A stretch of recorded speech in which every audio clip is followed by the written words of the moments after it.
Heading up until 2 o'clock, the next 4 hours, we've got you.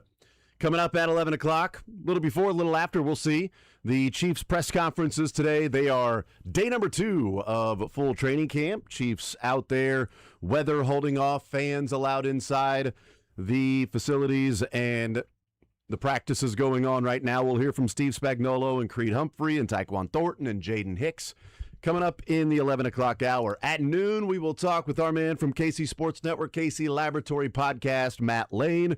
Talk with him, his thoughts on the Chiefs heading into training camp. If there are any camp battles he's paying close attention to, maybe dark horses to win a job, win a roster spot. We'll talk a little bit about that with Matt Lane, what Kenneth Walker maybe can do for this team. Sports or leisure in the 1 o'clock hour as well. 913-912-4810 is the text line to join us. We will talk a good portion of Chiefs football today. So because of the fact we'll be talking a little more Chiefs football, I wanted to start off with some Royals and, whether they get the win last night or not, that is not what we're paying attention to and watching. I think it's easy to get excited in the Randy Dobnak story because of the story. All right. Uber driver, incredibly small college that he went to. He's from South Park, Pennsylvania, but still, there's some really the facial hair. There's a lot of things Is about. He just Randy Marsh? I mean, he might be. I don't know. From South Park? He's from South Park, Pennsylvania, and then went to. I can't even. If you gave me $1 million right now to name the small college he went to, I would say I appreciate the opportunity, but I'm going to continue working my regular day job because I have no idea the name of the small college that he went to. But a guy that was independent ball and was with the Twins for a while, and he gets an opportunity with the Royals as a starting pitcher. And last night, a career night for him, going up against his old team, ties a career high in innings, gives up just a couple of hits, no runs in the 7 innings. And since he's been with the Royals, he's been pretty good. And I don't want to... I want to live in reality. So when J.J. Piccolo says somebody has to pitch next year, I don't think it's going to be Randy Dobnak. It'd be great if it was, and it's an amazing story, but there were a lot of smoke and mirrors last night, and you just simply, it's one of those to where you sort of enjoy watching it happen, knowing that there's probably an expiration date on this. He was hit pretty hard. He didn't get many swings and misses. And the Twins, in theory, should have had many more base runners and hits than they did. A lot of the hard hits were at players. That happens in baseball.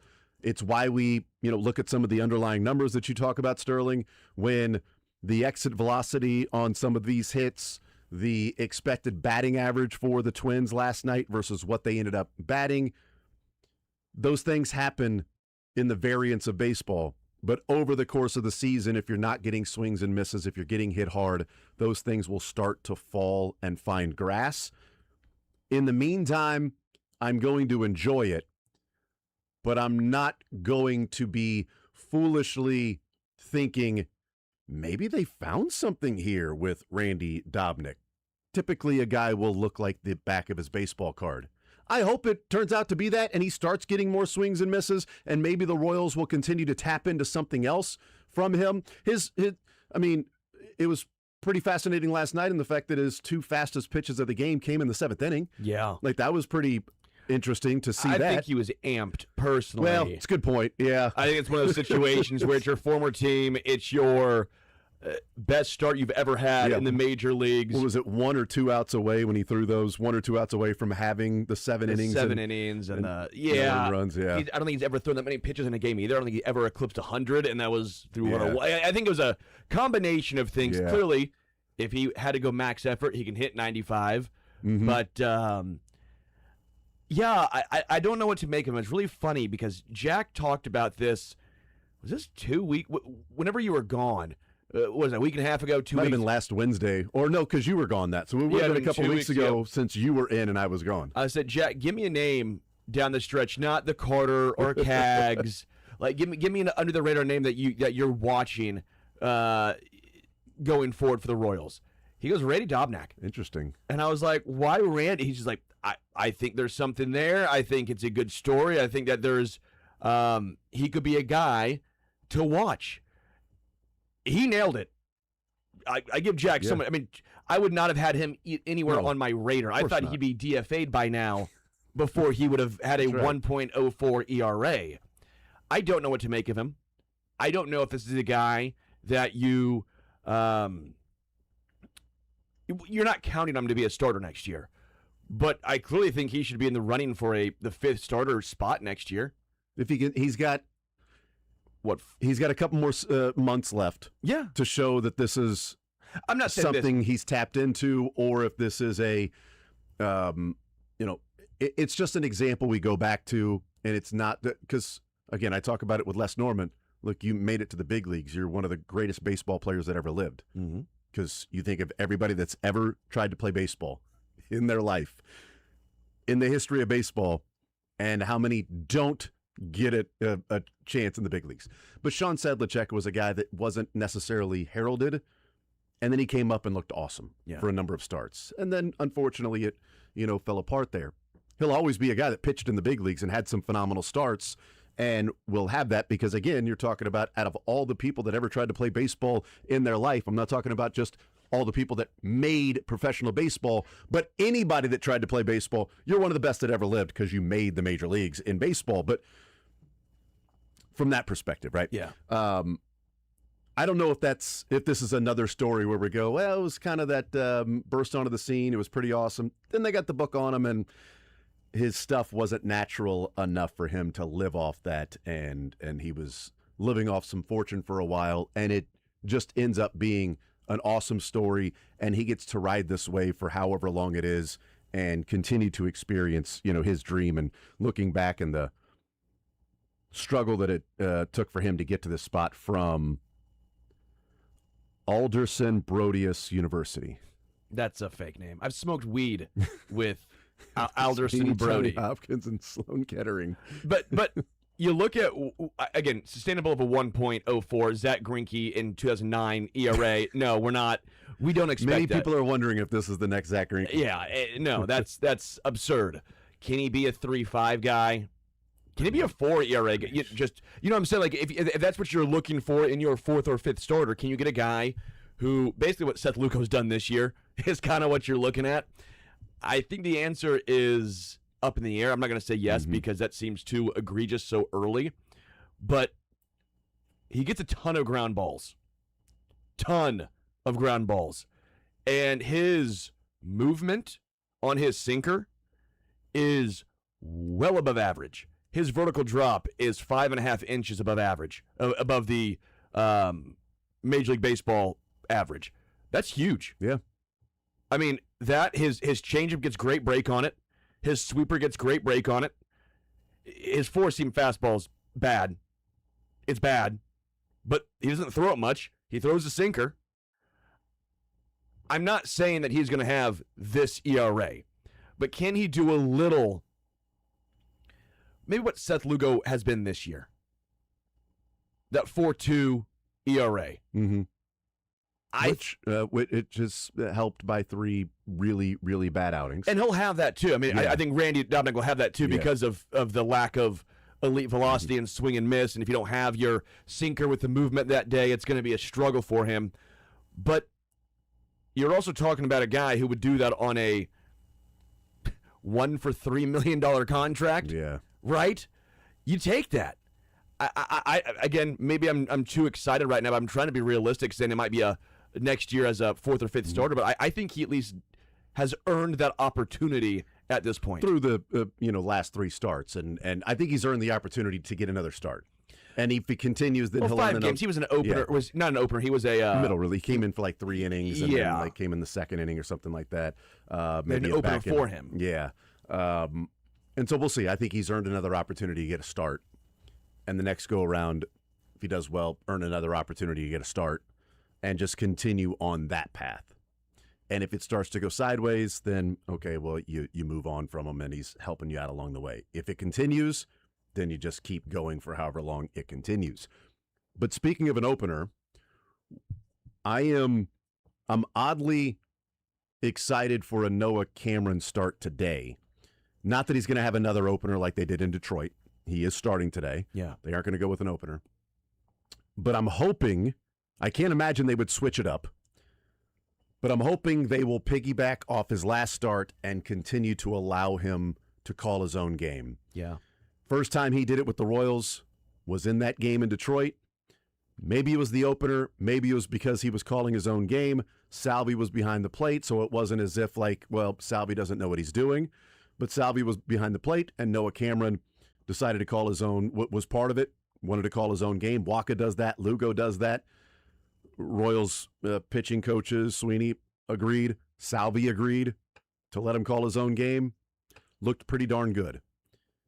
So I think there's a little bit of an excitement for Noah Cameron if he gets into, no, I'm going to call my own game because I have a better feel for what's working. I have a feel for my body, just like Lugo and Waka are experienced. And you know what? Noah Cameron's not 21 years old. He's a 27-year-old pitcher.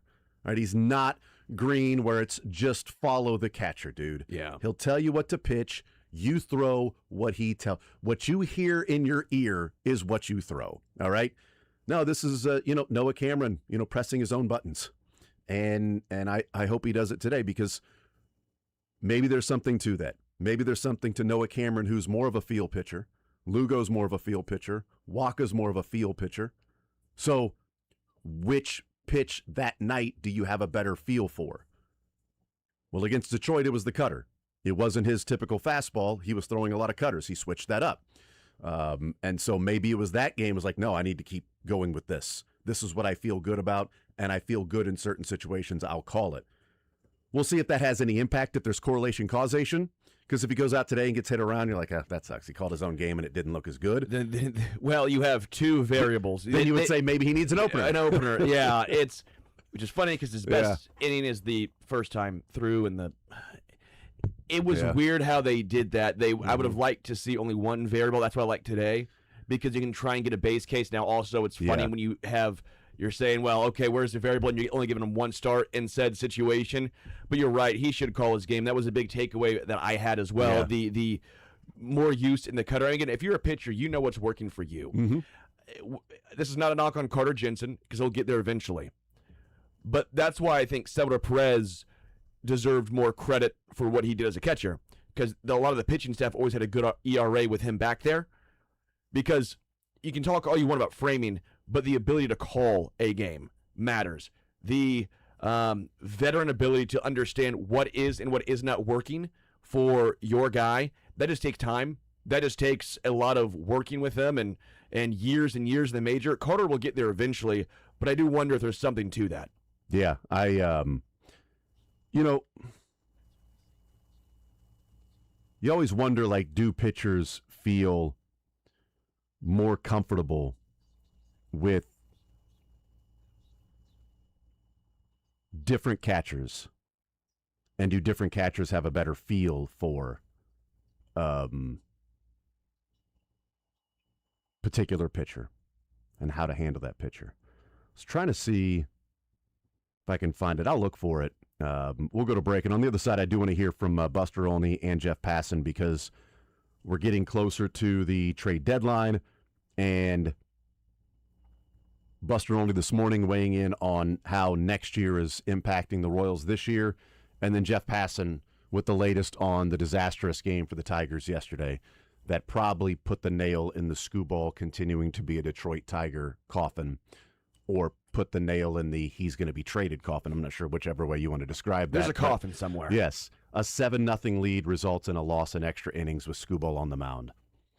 Is pretty rough for the Tigers that are in the we got to get hot soon. And since I said I'm rooting for the Tigers, when they took the first two games against the Royals, and I said I'm rooting for the Tigers now, I want them to win so they can keep Skubal, they are 1-5. Nice reverse jinx. You're welcome, Detroit.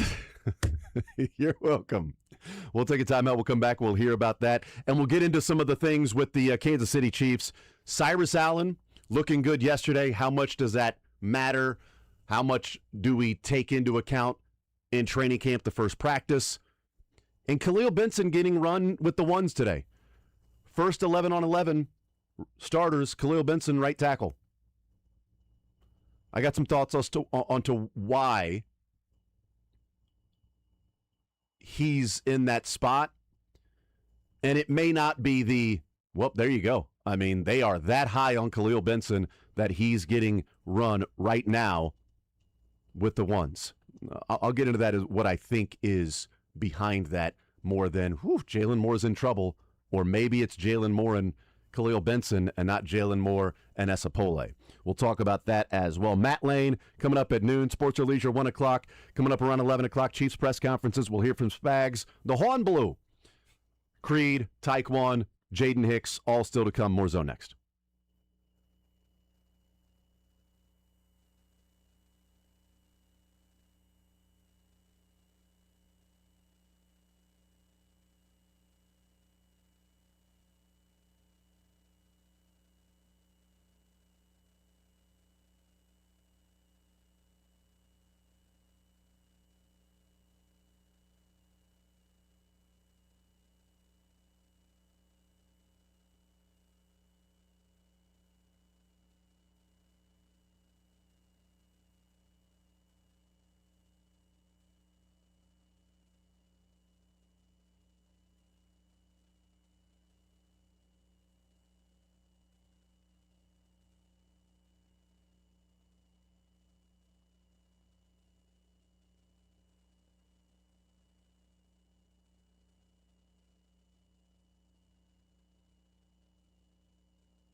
We are in training camp mode because we get to watch clips and videos of practices there at training camp. Well, we heard the song yesterday. Yeah. Return of the Training Camp. Return of the Training Camp. And say, yeah, that was the remix that they did.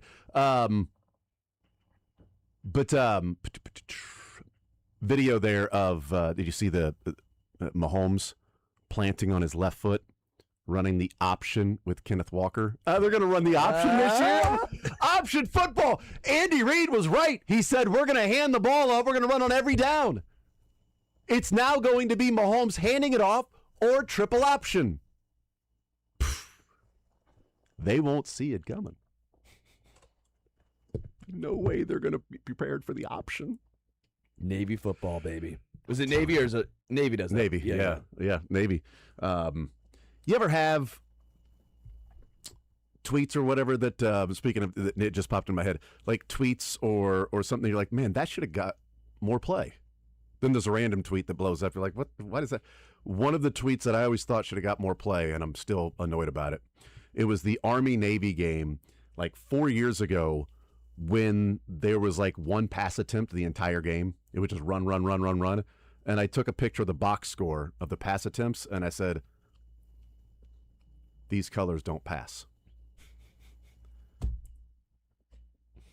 Just solid. Such little interaction. It was one of my favorite tweets ever. Yeah. Didn't matter. They're heading down to the interview tent right now, so as we get closer to the press conferences, we'll bring that to you with the Kansas City Chiefs. Let's hear from Buster Olney, though. He was on with the New Day this morning, and we've talked about Waka and Lugo and who else may be traded, but we've also talked about the impact of 2027. And Buster Olney weighing in this morning and talking about that, 27 is impacting the trade deadline, which is making a real impact for the Royals' ability to trade Waka or maybe even more Seth Lugo. About 3 months ago, an executive, general manager, say to me that when we get to the deadline, you'd see teams that might be open to dumping money. For example, and how this general manager predicted would play out, it has played out, where the Giants, hit the market first, and they're telling everybody, hey, we'll trade Rafael Devers to you. We'll trade Matt Chapman. We'll trade Willie Adames. The Mets 2 weeks ago, they announced we'll take offers on everybody except for Juan Soto and select young guys. So we'll listen to offers for Francisco Lindor. And of course, the market is like, wait a second. How do you take on a player who's owed money, significant amount of money, when you don't even know if we're going to have a salary cap next year or the year after that? You don't know what the economic system is going to be. Do you want to commit? And on top of that, if you have a player under contract for 2027, 2028, if you were going to consider trade offers for that player, then you would want to get the valuation of what the player is going to give in 2027 in return.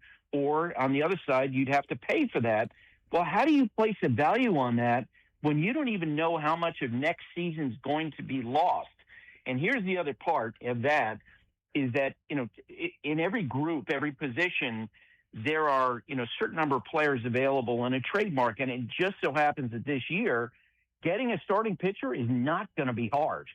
You have all these guys who are pending free agents who are available. Kevin Gausman of the Toronto Blue Jays, Shane Bieber of the Blue Jays, Freddie Peralta of the Mets, Clay Holmes of the Mets, Dustin May of the Cardinals, Robbie Ray of the San Francisco Giants. And so there are all kinds of rental options versus, hey, should we do something like that that's more simple, it's less expensive than taking on a player who's under a multi-year contract or a free agent after 2027, and you don't even know how much next season is going to be played. So I think, generally speaking, it's making teams more conservative. I mean, maybe there'll be an outlier team that'll take on money between now and the trade deadline next Monday. But the feedback I'm getting from various teams is they're conservative right now. It seems they're being more conservative because of the unknown about the labor situation. Teams not willing to take on money. That's what he's hearing right now, is that and also saying, like, it's unfortunate. We talked about it's a seller's market. Oh, it's a seller's market because so many teams are still in it. And then to hear that flipped as in when it comes to starting pitchers, it's now a buyer's market, starting pitchers, because they're everywhere. Yeah, and especially the rentals, Sterling. Yeah, because you look at guys like Kevin Gossman or Robbie Ray, even with some inconsistencies with those two guys, the upside of those two guys are much higher in a playoff game than Michael Wacha, right? Because of the strikeout stuff. Michael Wacha might be just as good if you're looking for a full season guy, right? You're looking at it as an innings eater, similar ERAs. But if you're looking for who has the most upside in a single, win or go home game, who are you going with? You're putting Robbie Ray up there. You're putting Kevin Gossman up there. As much as I like Michael Wacha, I don't think he's in that same. Again, fair or not, when you don't have that immense strikeout potential, it's tough to put you in that same category. Yeah, it is unfortunate because maybe in a different year a team would be willing to take on Wacha or Lugo. Well, again, Wacha is different because he does have an extra year of control, right? Wacha has the extra year of control, and it's a very palatable deal. And so you would hope that maybe that offends. Yeah, I mean, maybe. But, like, offsets. It sounds like from Buster Olney that if you've got a player with a contract that is not team control, as in, like, the first 6 years or arbitration, first time to be a free agent, but you've got a little bit of money invested in them, that teams are willing to go the rental route right now. And it certainly feels like there's a lot more rentals on the market than there were before. And Skubal is now going to be on the market too, which sucks. Because part of my wanting the Tigers to keep winning is, yes, I want Skubal to stay a Tiger so they don't get pieces, but also it would take somebody off the market that would be a premier player that teams would go out and get. There's going to be a bidding war for Tarik Skubal. The Dodgers have a studly farm system. The Milwaukee Brewers are going to make a run at Skubal. The Rays are going to make a run at Skubal. The Phillies, the Cubs. Like, Detroit is in such a premier position right now that they can hold out and just play teams off each other. Because part of the Dodgers trading for Skubal could also be, well, we don't want the Brewers to get him. Sure. We don't want the Phillies to get him. We don't want the Cubs to get him. What if we see the Rays in the World Series? We don't want them to get him. So, yeah, we've got pitching and we've got guys coming back but our farm system is so good that if this is what it takes to trade one or two top 100 players to get Skubal so that we win 3 straight, it's worth it.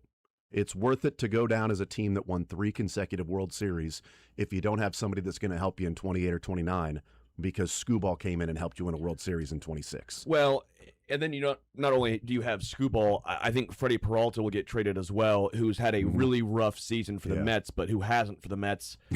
I mean, he could go back to the Brewers. I mean, he is going to be a very highly touted player as well. I mean, he's a big strikeout guy. 2.7 ERA in 2025. Yeah. This year's been rough, but that's, again, the Mets. Yeah. So it's just not a good year for the Royals at the trade deadline. It really, some years they're great.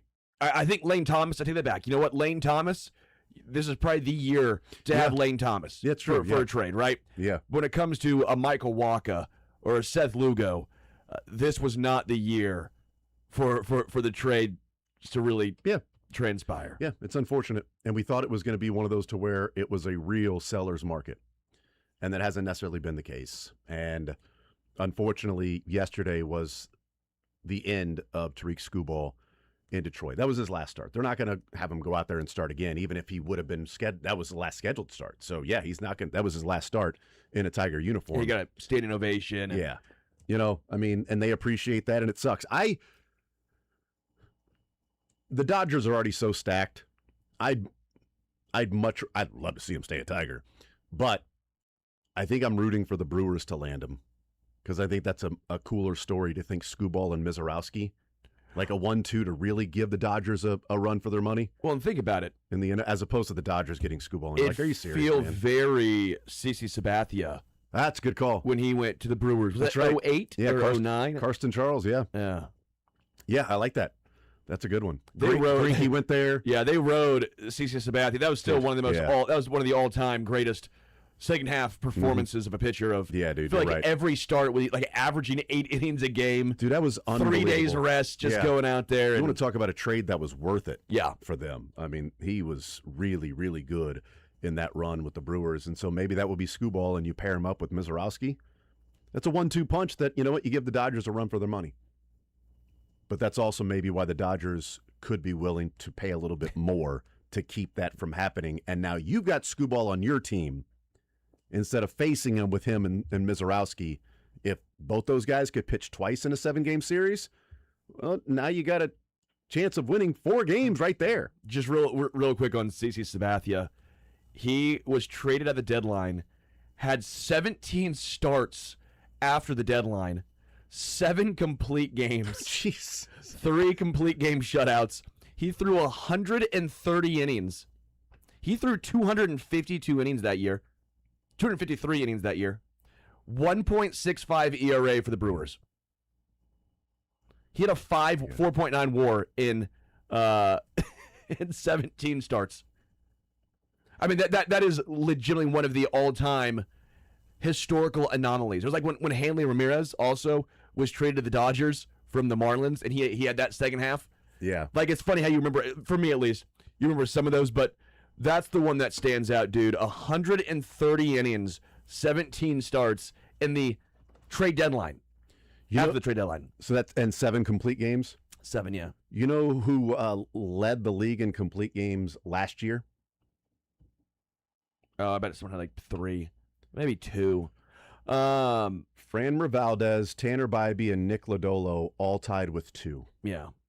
complete games last year. He had 7 after the trade deadline. Yeah. Unbelievable, man. We just don't. We won't see that again. No. Because pitchers are too expensive. But even and we're also seeing him throw max velocity. Like Mizorowski can't throw 7 complete games because you don't want the guy throwing 70 pitches at 102 mile an hour. You want to keep him for the postseason and then maybe the next 4 or 5 years before his arm gives. But even then, I mean, that was the most he had. The second most he had in a season was 6. He had 7 in a second half. It's unbelievable, man. How much would a team have been? I bring this up with Fernando Mendoza. If you had a crystal ball, you could look back, hindsight being 2020. If you could do it over again, but how much would a team give up that trade deadline if you had an inkling of what CC Sabathia was about to do? Oh, everything. I mean, you would give up. You give up twice as much as whatever the Brewers gave up, and I don't even remember what that trade was. Look that up. But twice as much. Teams would give up many, because how many of those prospects that you're giving up really will turn out to be the level of prospect that they... All right, they got... Because it was decent. It was Cleveland. They got Matt Laporta, Zach Jackson, Rob Bryson. Oh, and who were those guys? Then he got Michael Brantley. Okay. And Michael Brantley was a all-star with Cleveland for a while. I mean, yeah. Yeah. No, you got something back there. You got something back. And if you're the Brewers, you got what was worth it. And even if we look at oh my gosh, the Royals paid a heavy price for all those players to help them win the World Series in 2015. At the time, right? They gave up so much. Oh, man. Really? Did they? They won a World Series and they gave up Sean Manaea and a bunch of guys that really never materialized. Correct. Should we take a break? Are we close to press conference? All right, we'll take a timeout. We'll come back. And you know what? Sorry. Is Spags up there now? Yes, he is. All right, well, let's go ahead and let's hear from Spags, and then we'll figure out the breaks after the press conferences. Here we go. Everybody, I'm always excited to be at training camp because I actually like coming away and doing this thing and sleeping in a dorm. So good to be here. But with that, I'll let it open up and let you guys fire away. Lloyd Gilman spoke with us yesterday, and can you kind of elaborate what he's meant so far to the defense and what you've seen from him? Yeah, it's funny. I've seen a change from the OTA practices to now. I was in the red zone today. Noah Williams made a really big play, and I saw Gil go right over, congratulate him, want to do a little dance. I mean, just something that little showed me what he's all about. He's a cerebral player. I mean, that's what we thought when we got him here, and hopefully he'll be that, going forward. And Steve, what's the plan with Shamari this year? Yeah. We haven't. If you've watched OTAs, now, he hasn't played as much nickel. He's played more safety, but that's really to get some of the other guys ready. I think we can always put him back there in a pinch, but this gives him a little bit more time deep that he didn't have last year. So I think he's going to still. Well, I think we'll still have some flexibility with him at both positions. Steve, what have you seen from the Mansour so far? And I just wonder how typical of it rookie progression is, maybe getting beats. Sam, you probably took the words right out of my mouth.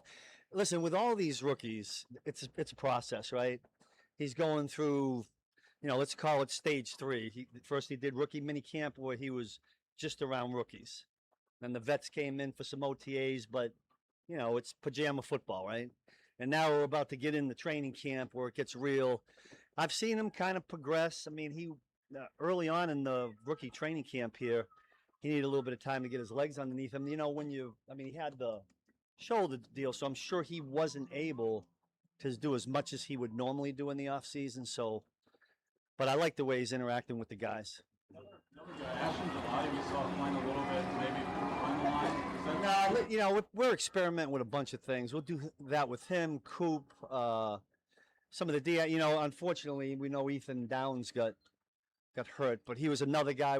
I'd like to be able to see if there's anybody in the D-line group that can do other things. Just like you remember, we would take Leo and put him with the D-line once in a while. So this is part of the finding the versatility in guys. How's the mental retention going from the rookie training camp to the guys, and also Jaden Hicks? What do you need to see from him? Yeah, talk about the young guys going from the rookie. I thought the young guys did I thought we put a lot of volume in the rookie those 3 days on purpose, so that when they got it a second time here with the vets, it would sink in a little bit, and I think that's happening. You asked about, listen, Jaden, the one thing, Jaden played a lot of different spots last year.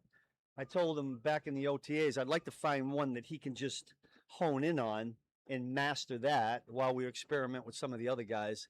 But he is a guy that we had a little versatility with a year ago or the last 2 years. That won't change. We'll just find out where he's going to get slotted in. How do you feel like Jerry Sneed will fit into the mix? Yeah, listen, you know how I feel about him. He's it's like having the sun come back, right? Now you guys know he's in the ramp up. He hasn't really been out there, but when you see him just in the jog throughs that we do against ourselves, I mean, you can see it's coming back. He's excited. I love the way LJ, Nick, Drew, Shamari, I love the way they interact. They were together for those number of years when we were playing really well. So hopefully we can find that same ingredient. Could you talk a little bit about the competition to start opposite George at the other edge spot? Yeah, I think they're all going to compete in there. Listen, our Mason has done some really good things, but he's in the rookie process. Ashton's in the second year, and he looks like a guy that's made some steps in the second year. It's not all new to him like it was a year ago. And then getting Felix back has been pretty important, especially with the fact that Ethan got dinged. Just in my mind, Felix made one really good play today in the run game. And let's hope he can do that, right? Get over the injury issues and be a factor for us. Last one, Sam. Chris Rowland-Wallace was the guy that impressed you as an undrafted guy when he came here a couple of years ago. What have you seen in his progression? It's funny, Sam. You said so last night when I had the unit. We got a lot of bodies out there, and there's some guys that are like 3rd and 4th on the depth chart when you put it up. And I said, don't ever worry about that. And I used Chris Rowland-Wallace as an example. When he came here 3 years ago, whatever it was, he was buried in the depth chart, and we didn't really know where to fit him. And then he just chipped away, and now he's out there playing with the first group. So real happy with what he's doing. He's a smart football player. It's really important to him. We're good? Yeah, thanks. Stay dry.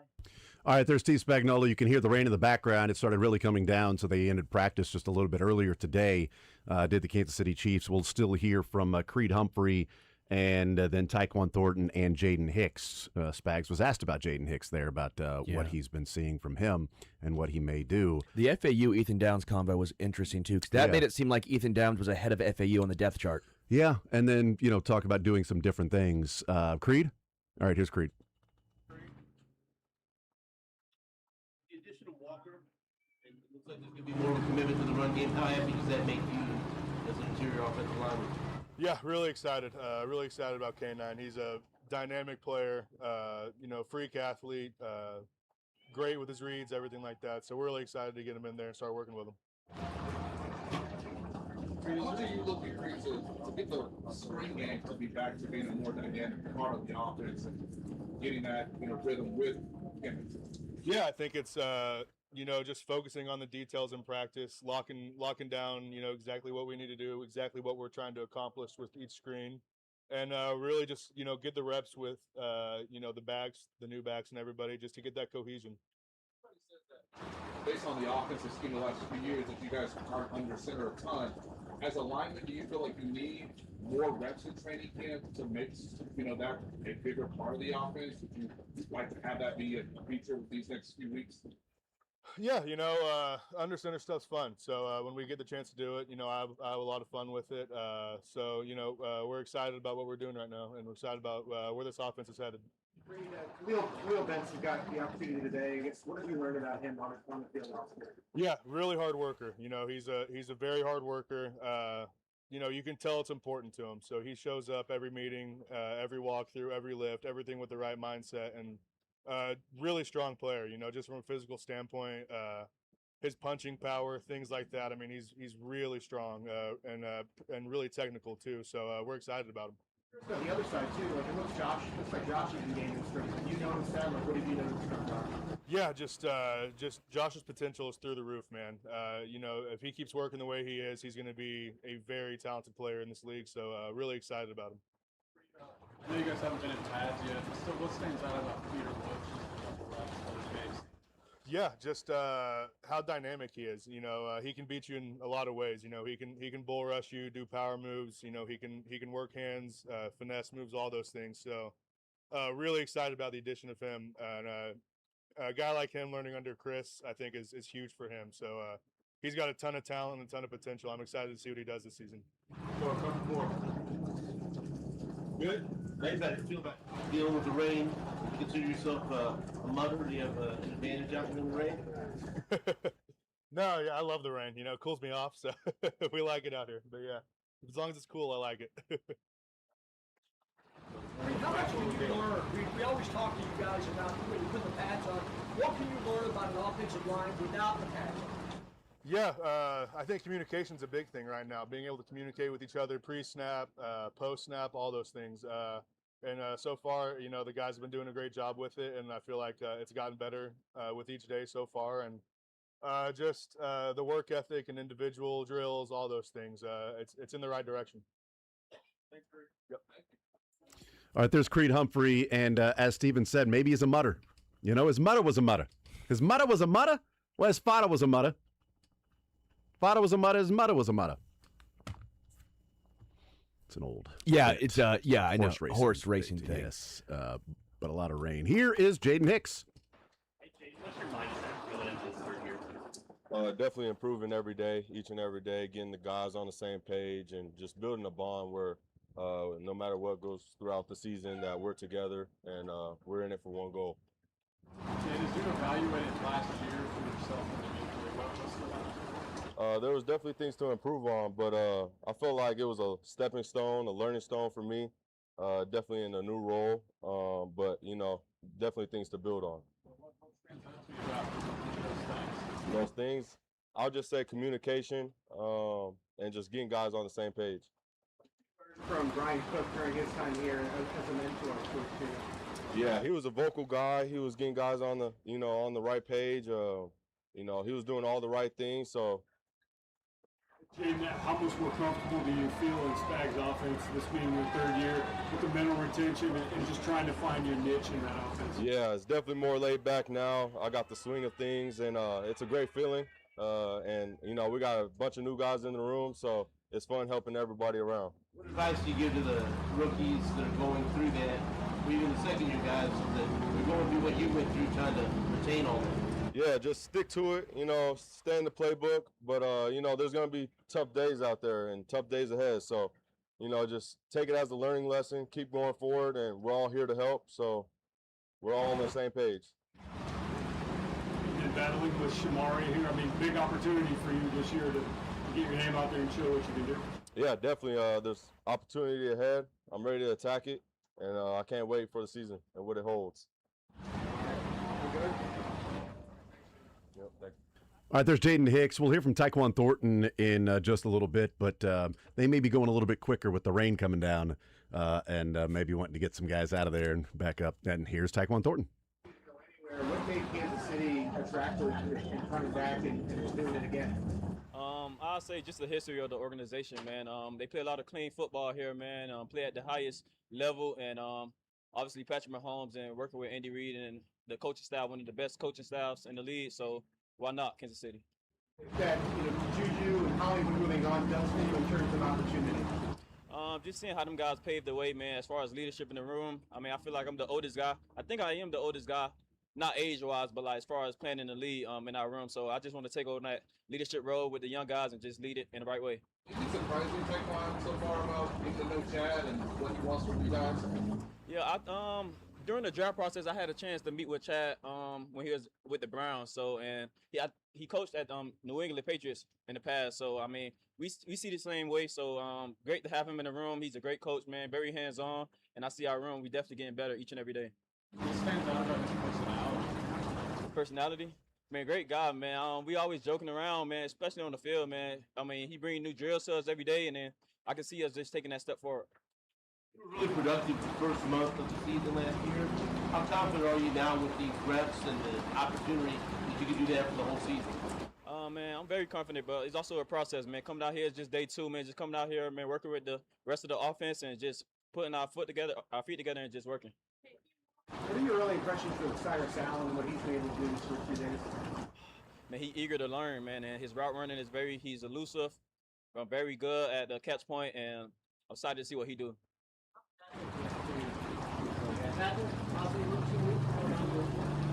That is that, man. I mean, he's been throwing the ball pretty well, man.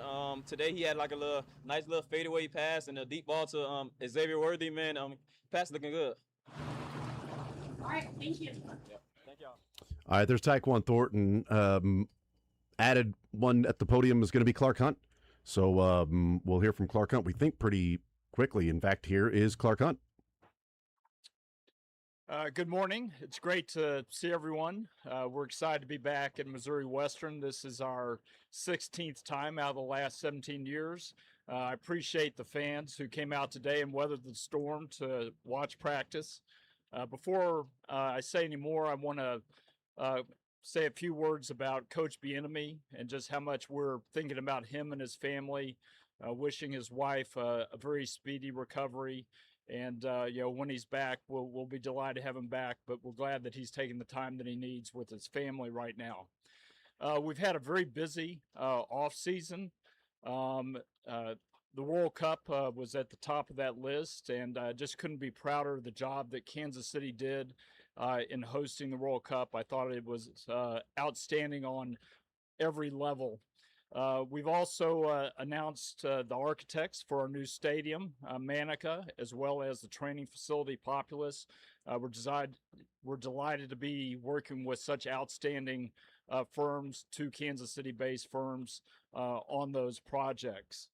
Having said that, it's great to be back here at training camp and thinking about the football season, which is just around the corner.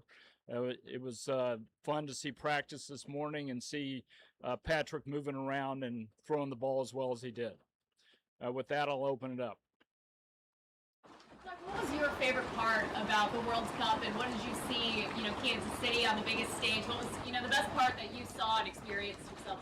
Yeah, I think the best part about World Cups are the fans, both the international fans who come into the cities and spend days celebrating and cheering on their teams, and then watching how they interacted with the fans from Kansas City. As I mentioned, I think Kansas City did an outstanding job on every level. It was a community-wide effort. The entire community really came together to do a great job.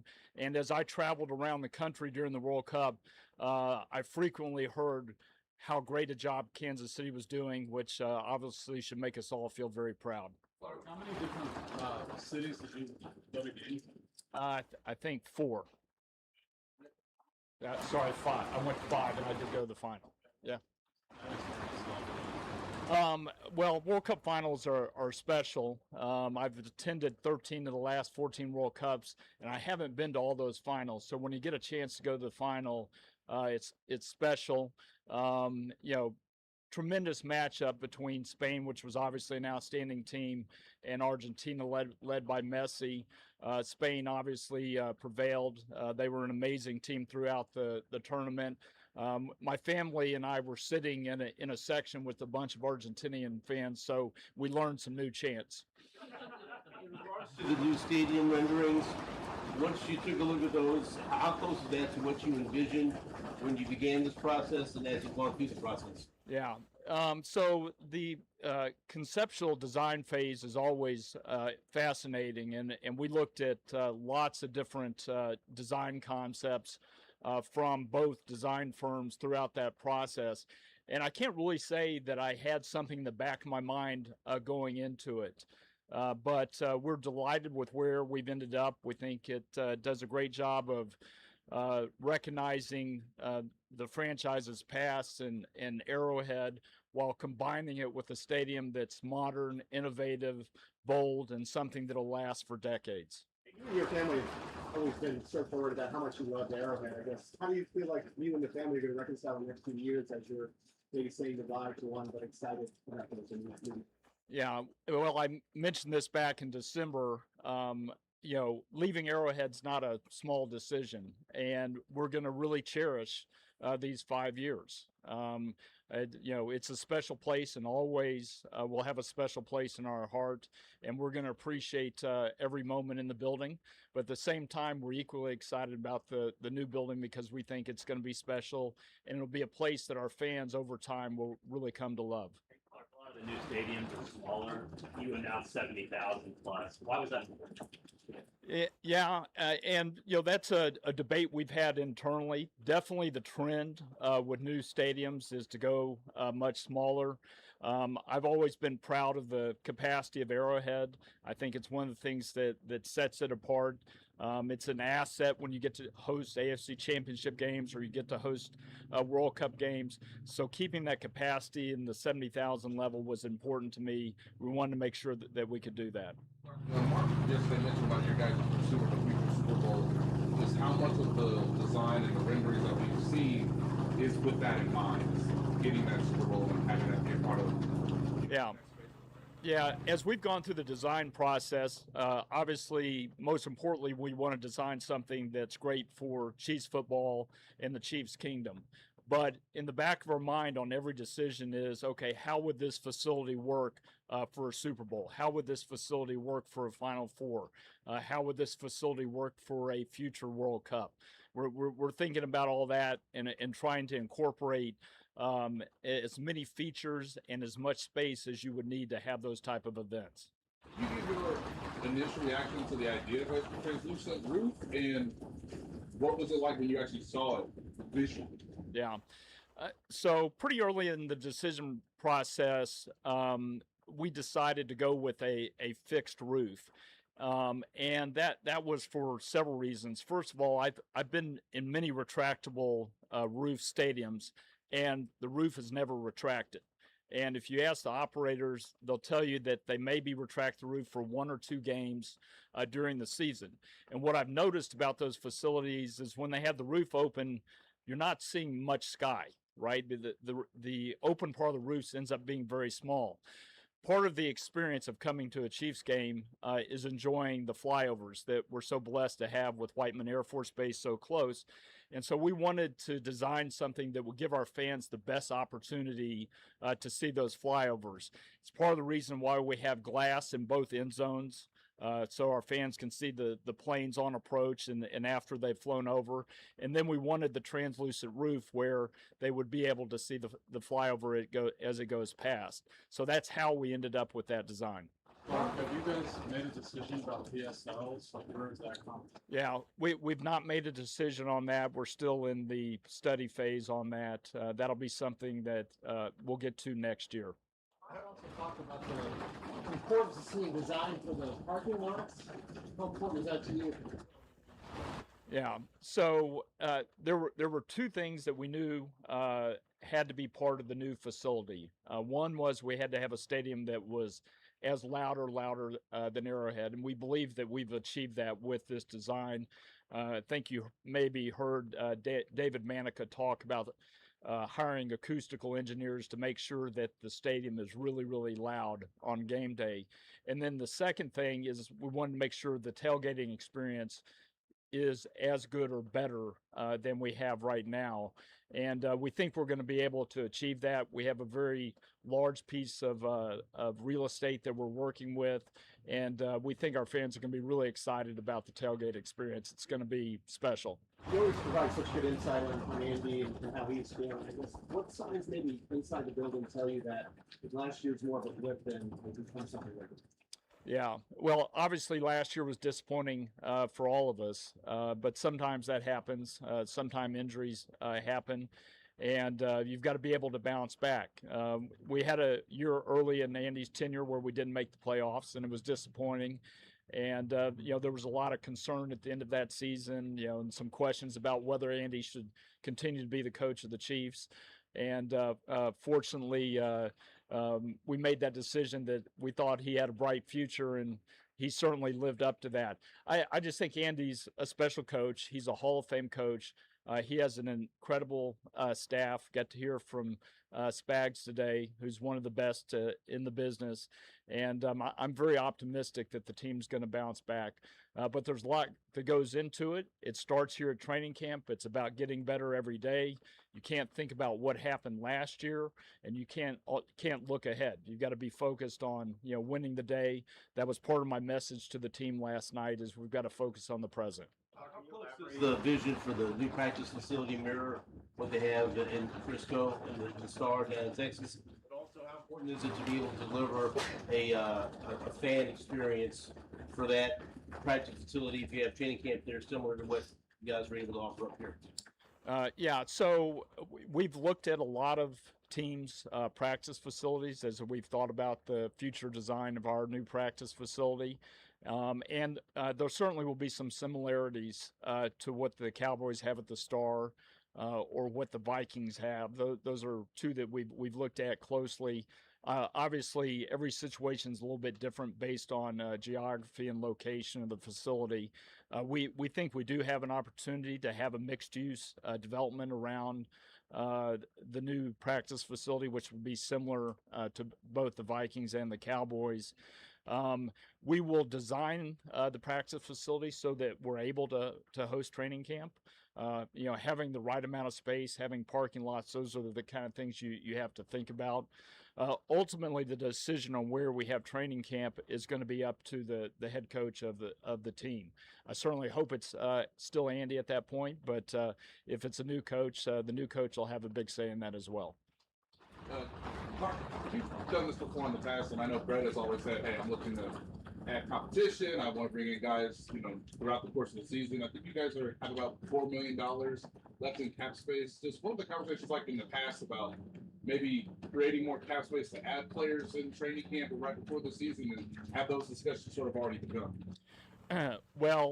During this off season, we did a number of things to create cap space so that we could add the players that we've added to the roster. But invariably, as you get close to the season, there are always injuries or perhaps places that you want to get better. And certainly, if we feel like we need to do that, if we need to create some cap space, we'll do that to make sure that we go into the season as strong as we can. Clark, can you elaborate a bit on what you did say to the team? And Mark made a point of saying that you guys sort of started talking about this season on the plane ride home at the end last season. How have you been handling this and the ability to look forward? Yeah, well, again, I mentioned how disappointing last year was, and it's not something that we've really talked about since. It's in the past, and it's time to move forward. That's certainly Andy's mentality, the entire coach's mentality, something that has been stressed to the team that we're not going to think about last year because it doesn't do us any good. They've studied the film already. They know what didn't go right. Andy's made the adjustments that he feels like he needs to from a scheme standpoint. but also from a personnel standpoint. And we're excited about moving into 26. Can't wait for September 14th to get here. Okay, thanks, Clark. Thank you. Thank you. All right, there's Clark Hunt. A lot of stuff to take away from that. We will take a time out. We'll come back and we'll talk about things that we heard from Steve Spagnuolo, Creed, Jaden Hicks, Tyquan Thornton all talked, but ultimately Steve Spagnuolo and then some things there from Clark Hunt that I want to get into, especially that last part sort of continues with one of the common themes of the offseason. More Zone coming up next.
All right, we continue right here on Sports Radio 810 WHB. Jason Anderson with you, Sterling Holmes. Heading up until 2 o'clock. We will hear from Matt Lane coming up at 11 o'clock. Excuse me, noon. I was going to say, if we hear from him at 11 o'clock, we are going back in time. Gee, that would be Matt Lane with us. Wild. Wouldn't it be crazy? That'd be wild, man. That's wacky, wild stuff. That's what that is. Back to the Future. Back to the Past, Back to the Past, yeah. That was the less popular movie. For sure. Yeah. Let's start with what we heard from Clark Hunt there. We discussed the renderings and part of the, with Mark Donovan talking yesterday about the retractable roof or the fixed roof, and you hear Clark Hunt say it was pretty early on in the process they decided to scrap the retractable roof. Same reasons that Mark Donovan gave. Said when they went around and talked to other teams with the retractable roof that they rarely ever retracted it. My opinion is that you're putting the battery in backwards there. Correct. I think it should be open, and then you need to close it when need be, but keep it open. We can be honest. I think it's because it costs a lot of money. Yeah, right. I think we can all be transparent here. I heard Soren say yesterday that what he was told or heard was that it's about an extra $750 million. And if that's the case, then I get it. Yeah, take a $3 million. $1,000, you mean, not million. No. To add the retractable roof would be almost $750 million. What? Yes, it would take a $3 billion. You think the stadium costs $2 million? No, but I didn't think it would cost $750 million for a retractable roof. Stadium's going to be $3 billion. Yeah, it's a $3 billion stadium, but it would jump it up to like 3.7 to change all of the technology with the roof and everything to have it retract and open. I don't know. Even if it's half that, you couldn't throw the workers an extra $20 and say add a retractable roof on. That's that you could probably do that just for an extra $20 and like a value meal from McDonald's. Yeah, like a pack of beer or something. Can I get you case of beer? Can I get you a case of beer and some pizza? Just like helping me move when I was in my 20s. Yeah, that's probably the same thing. Bleep that. If it costs $750 million for a retractable roof, throw a tarp up there. I don't. Tarp's off. Yeah, but that's the thing is want the slogan. I want the tarps off most of the time. Correct. Yeah, and then would be closed. But anyway, that's not going to happen. We know that. It's not my money, so you know what, Mr. Hunt? I say do it. Could be your money. I mean, you can invest in it if you want to with bonds. It's up to you. But that's fine. We can move on from that. But one of the things that I talked about is the roof, and they like that, it's translucent. I think there might be a little bit too much put into the flyovers, and if they've got to create all of this visual so you can see the flyover, that's fine. I would say that would be an added benefit. I wouldn't go out of my way of designing a stadium with a fixed roof so that fans could see more of a flyover before the game starts. Yes. It is about the pageantry. It is about an entertainment. It is all of those things. So there's a part of the fan experience. I get that. What stood out to me was when he asked about, when he said there were two things specifically when they were designing this that they wanted to focus on. Number one, as loud or louder than Arrowhead. And what we talked about was if that roof maybe does increase the acoustics and makes it a little bit louder.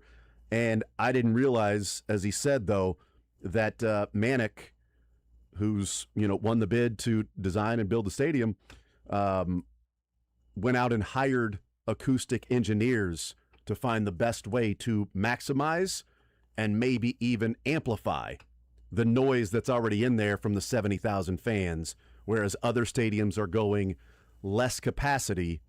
It was important that Clark Hunt said it was important to him. He said there were a lot of debate internally about what the capacity should be, because less capacity means more premium seating, means you've got and those premium suites, that is not shared revenue.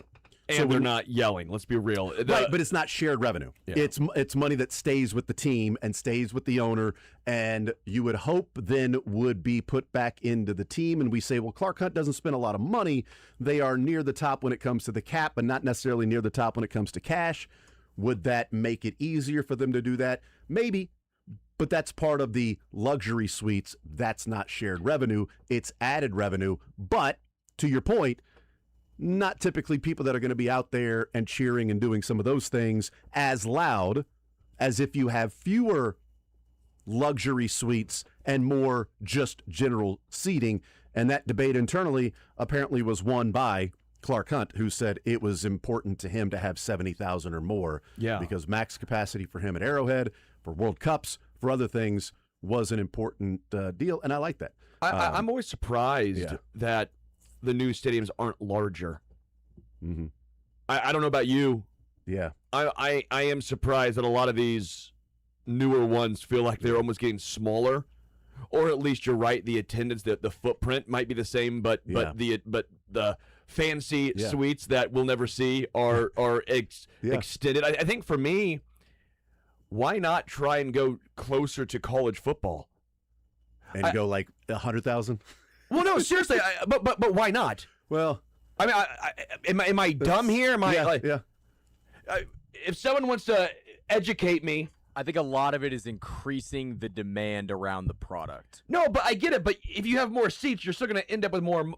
But the point is, having fewer seats increases the demand for said seats, and then they can charge more. I get that, but my point is, if you have 30,000 more seats, that more than makes up for the. Now you're talking about a larger ground that you're building on. Now it gets more expensive, and there's very few luxury suites that you would be putting in there if you're going to somehow have 100,000 seats.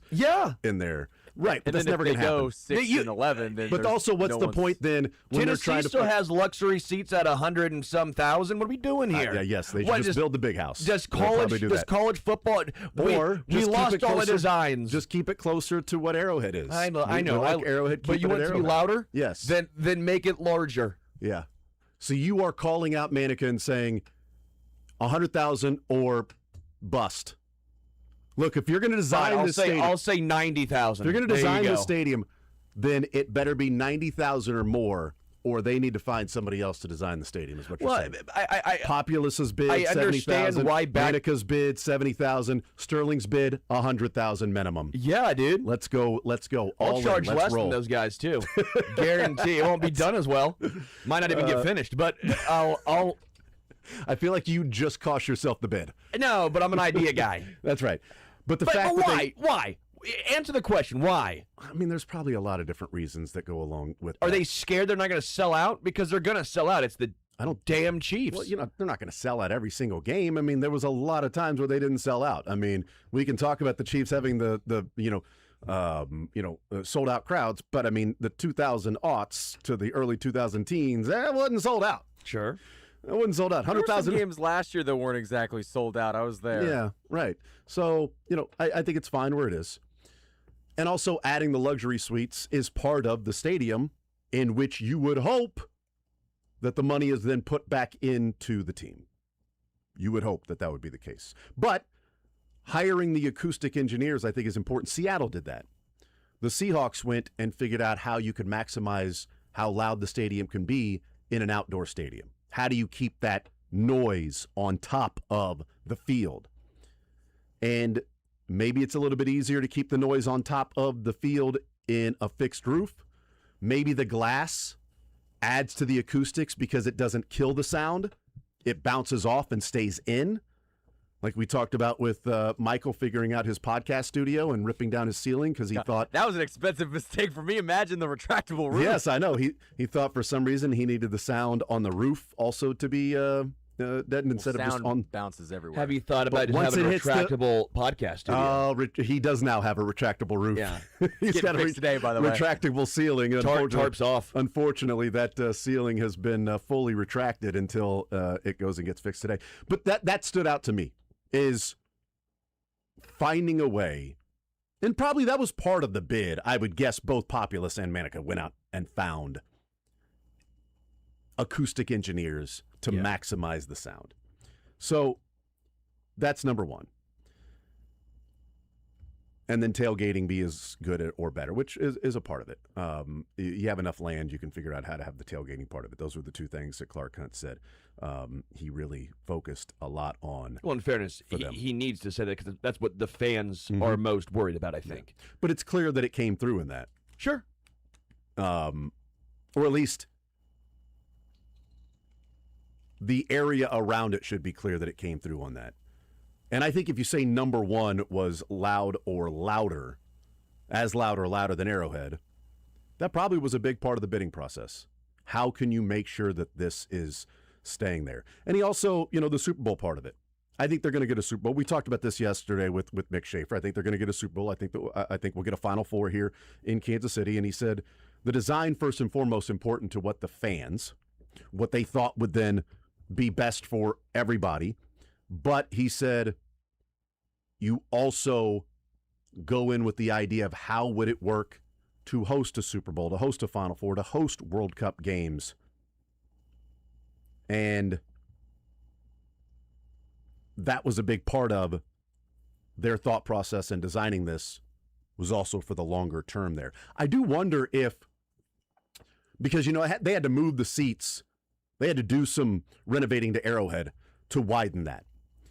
And if you're going to have it loud and close to, the opposing fans and things like that, you probably need to have the seats as close to the sideline as they are at Arrowhead, whereas you had to move some seats out to then make room for the soccer part of it.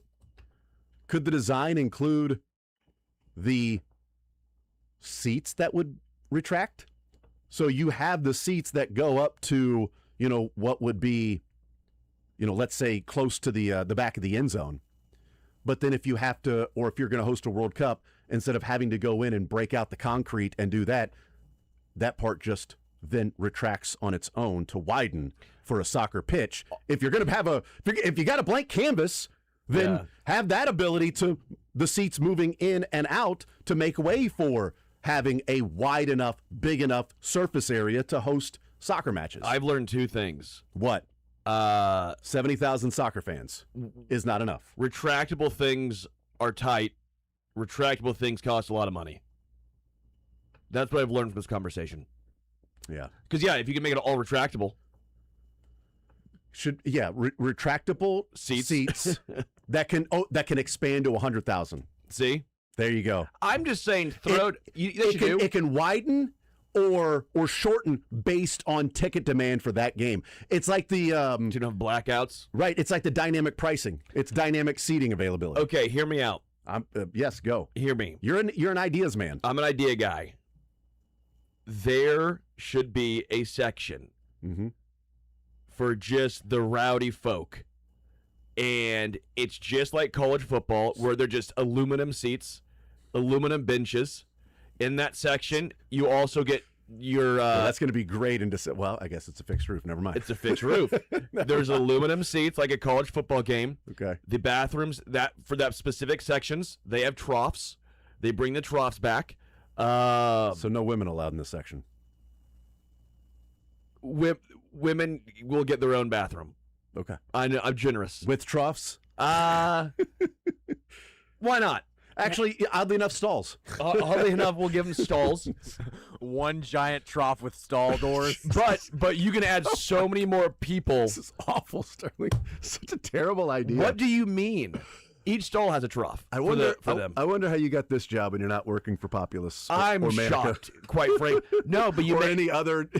You make an architecture firm. You make the large section of college style. Okay, yeah. And then they're the rowdy boys. Okay, yeah. Typically, that's just what overall Arrowhead is. No, agreed. But I wanted it to be even more so. Yeah. Maybe a trough in a $3.7 billion stadium just doesn't fit. It does, though. Think about it, because it's for the everyman or woman.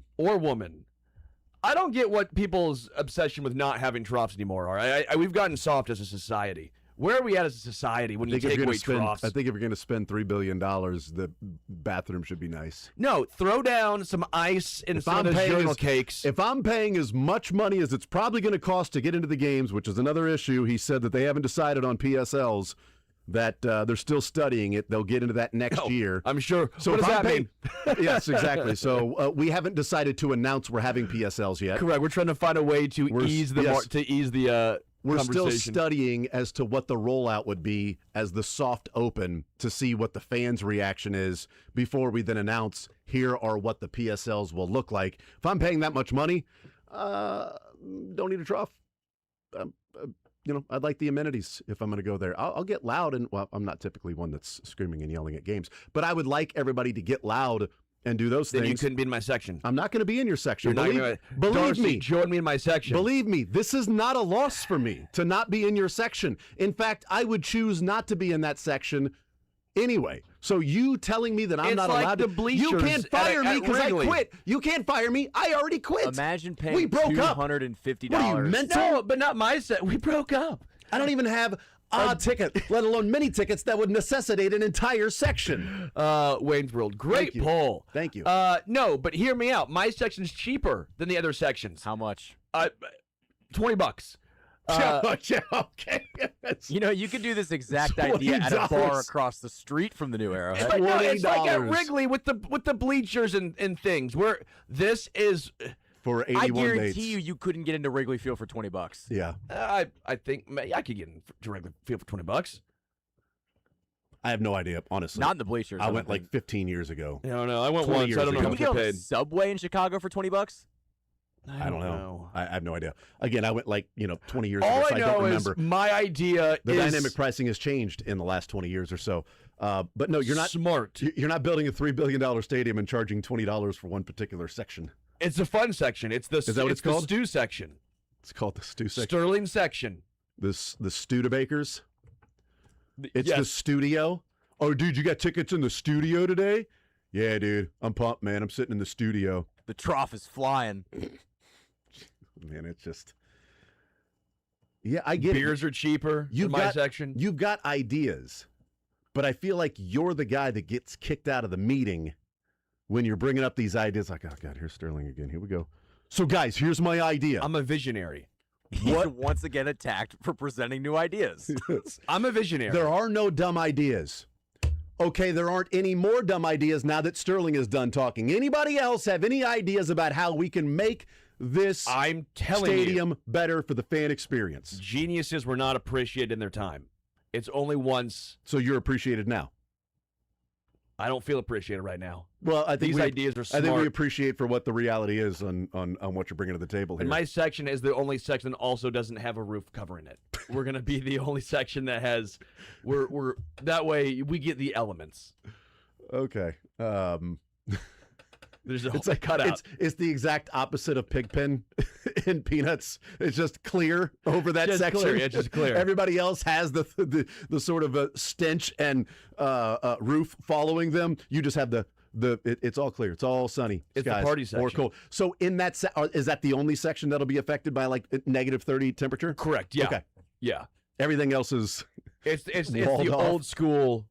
So it's like in some countries with soccer, when they host rival games, they have to put that fence up between them so that you don't have these brawls that take place. What you would have is this fence or this enclosed glass around everybody, so the commoners or the hooligans like yourselves would not be intermingling with those that are paying the PSLs. Hey, Nick on Twitter sees the vision. He goes, only PBR and Keystone Light sold in that section. See, he sees the vision. I see. You see, thank you, Nick. You see the vision. There you go. What would the PSL cost on Sterling section? No PSL. It's PBR cost. That's the PBR cost, yeah. You paid PSLs? We paid PBRs right here. Yeah, see, my section. And it comes in the can? Cans, yeah. Okay, sure. that makes sense. No yeah. glass. We're still got to be smart about Could this. be plastic bottles. No, but we're also the kind that you get the full can. We're not pouring it into. Yeah. Well, you get the full can because you got the troughs. The troughs, yes. Yeah. Go to the can. I can say 90% of people want to be in my section right now. Well, for the price, yes, I'll be in your section for the price. Yeah, see? Yes, $20 to go to a Chiefs game. Yes, I'll be there. Can't even pay $20 to go to a preseason game. Clark, you listen to this? I don't know that he's listening. Doubtful, but I'm an idea guy. I mean, if he is listening, I do wonder what the thought process is with this. And is he sitting there going, "Mother bleeper, how did we not come up with this? How did we not think of this?" Back to the drawing board. Start over. Bidding process up for grabs again. The new rendering and my section holes in the roof. Holes in the roof. But aluminum seats. But the whole troughs. But my section is allowed. I'm DJing that section, and we get to still play Rock and Roll Part 2 after touchdowns. I'm just saying. Jesus. Yeah, I mean, look, man, you've got all of the ideas. So there you go. They got 5 years to figure out how to put the studio in there. Yeah. The stew heads, the stupids. We nailed it. There they are. There they are. Oh, you're going with the stupids today? Yes, I am. STUPIDS. STEW. Even better. STEWPIDs. Dude, join me. Nope. The stupids. Nope. We're smart.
We continue right here on Sports Radio 810 WHB. Jason Anderson with you.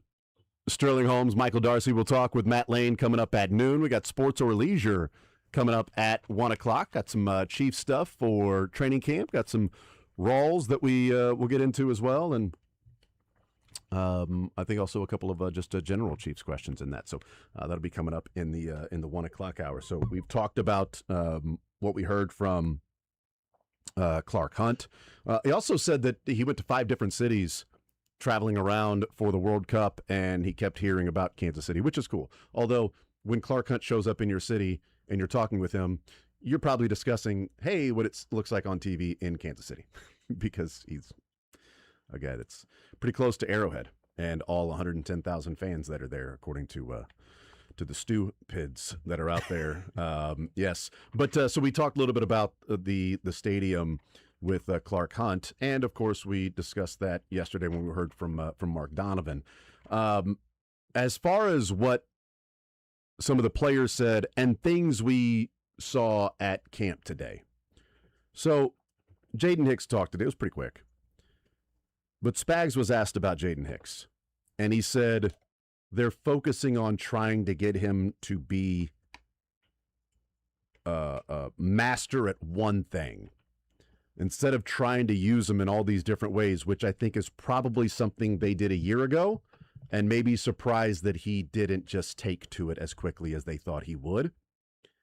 And so last year, moving around and doing different things, that this feels like a Steve Spagnuolo and the defensive coaches said, here's how we get the best out of Jaden Hicks. We've got to have him just, this is what you do. Because it can't be to where he's not out there because we haven't focused on this is what you do. It's been more of this is what we'd like you to do in these different things, but we're not seeing it to a level that we can trust you on the field. As opposed to get this done, master this, you do that, then we can start layering in. But without that base, you're not going to be out there and playing as much. So let him go out there and just be that guy at a specific spot. So I think it's a little more evidence of their disappointment in year 2 for Jaden Hicks. Yeah. But maybe also he's still valuable. We just have to find the right value in him. And then Shamari Connor talking about him playing, deeper with the safety and said, they could always put him back there if need be at the slot. No, thank you.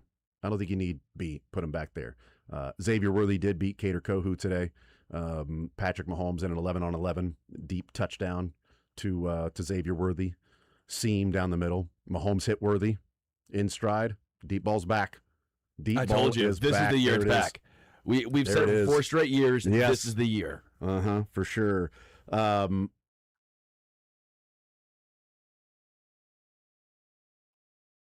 Benson came in as the one starting right tackle today. So I'm going to talk about this and what it may mean, because that got a little play early on in the 9 o'clock hour when training camp was going on, and we saw some videos and people that are there at training camp going, all right, here are the starters with the 11-on-11. And at right tackle, it's Khalil Benson. And Creed Humphrey weighed in on Khalil Benson talking about, he's strong and he's a hard worker and things like that. My theory on this is I still think it's Jalen Moore and Esapole at right tackle as to who's going to start. We saw Jalen Moore start with the ones yesterday and Khalil Benson starting with the ones today.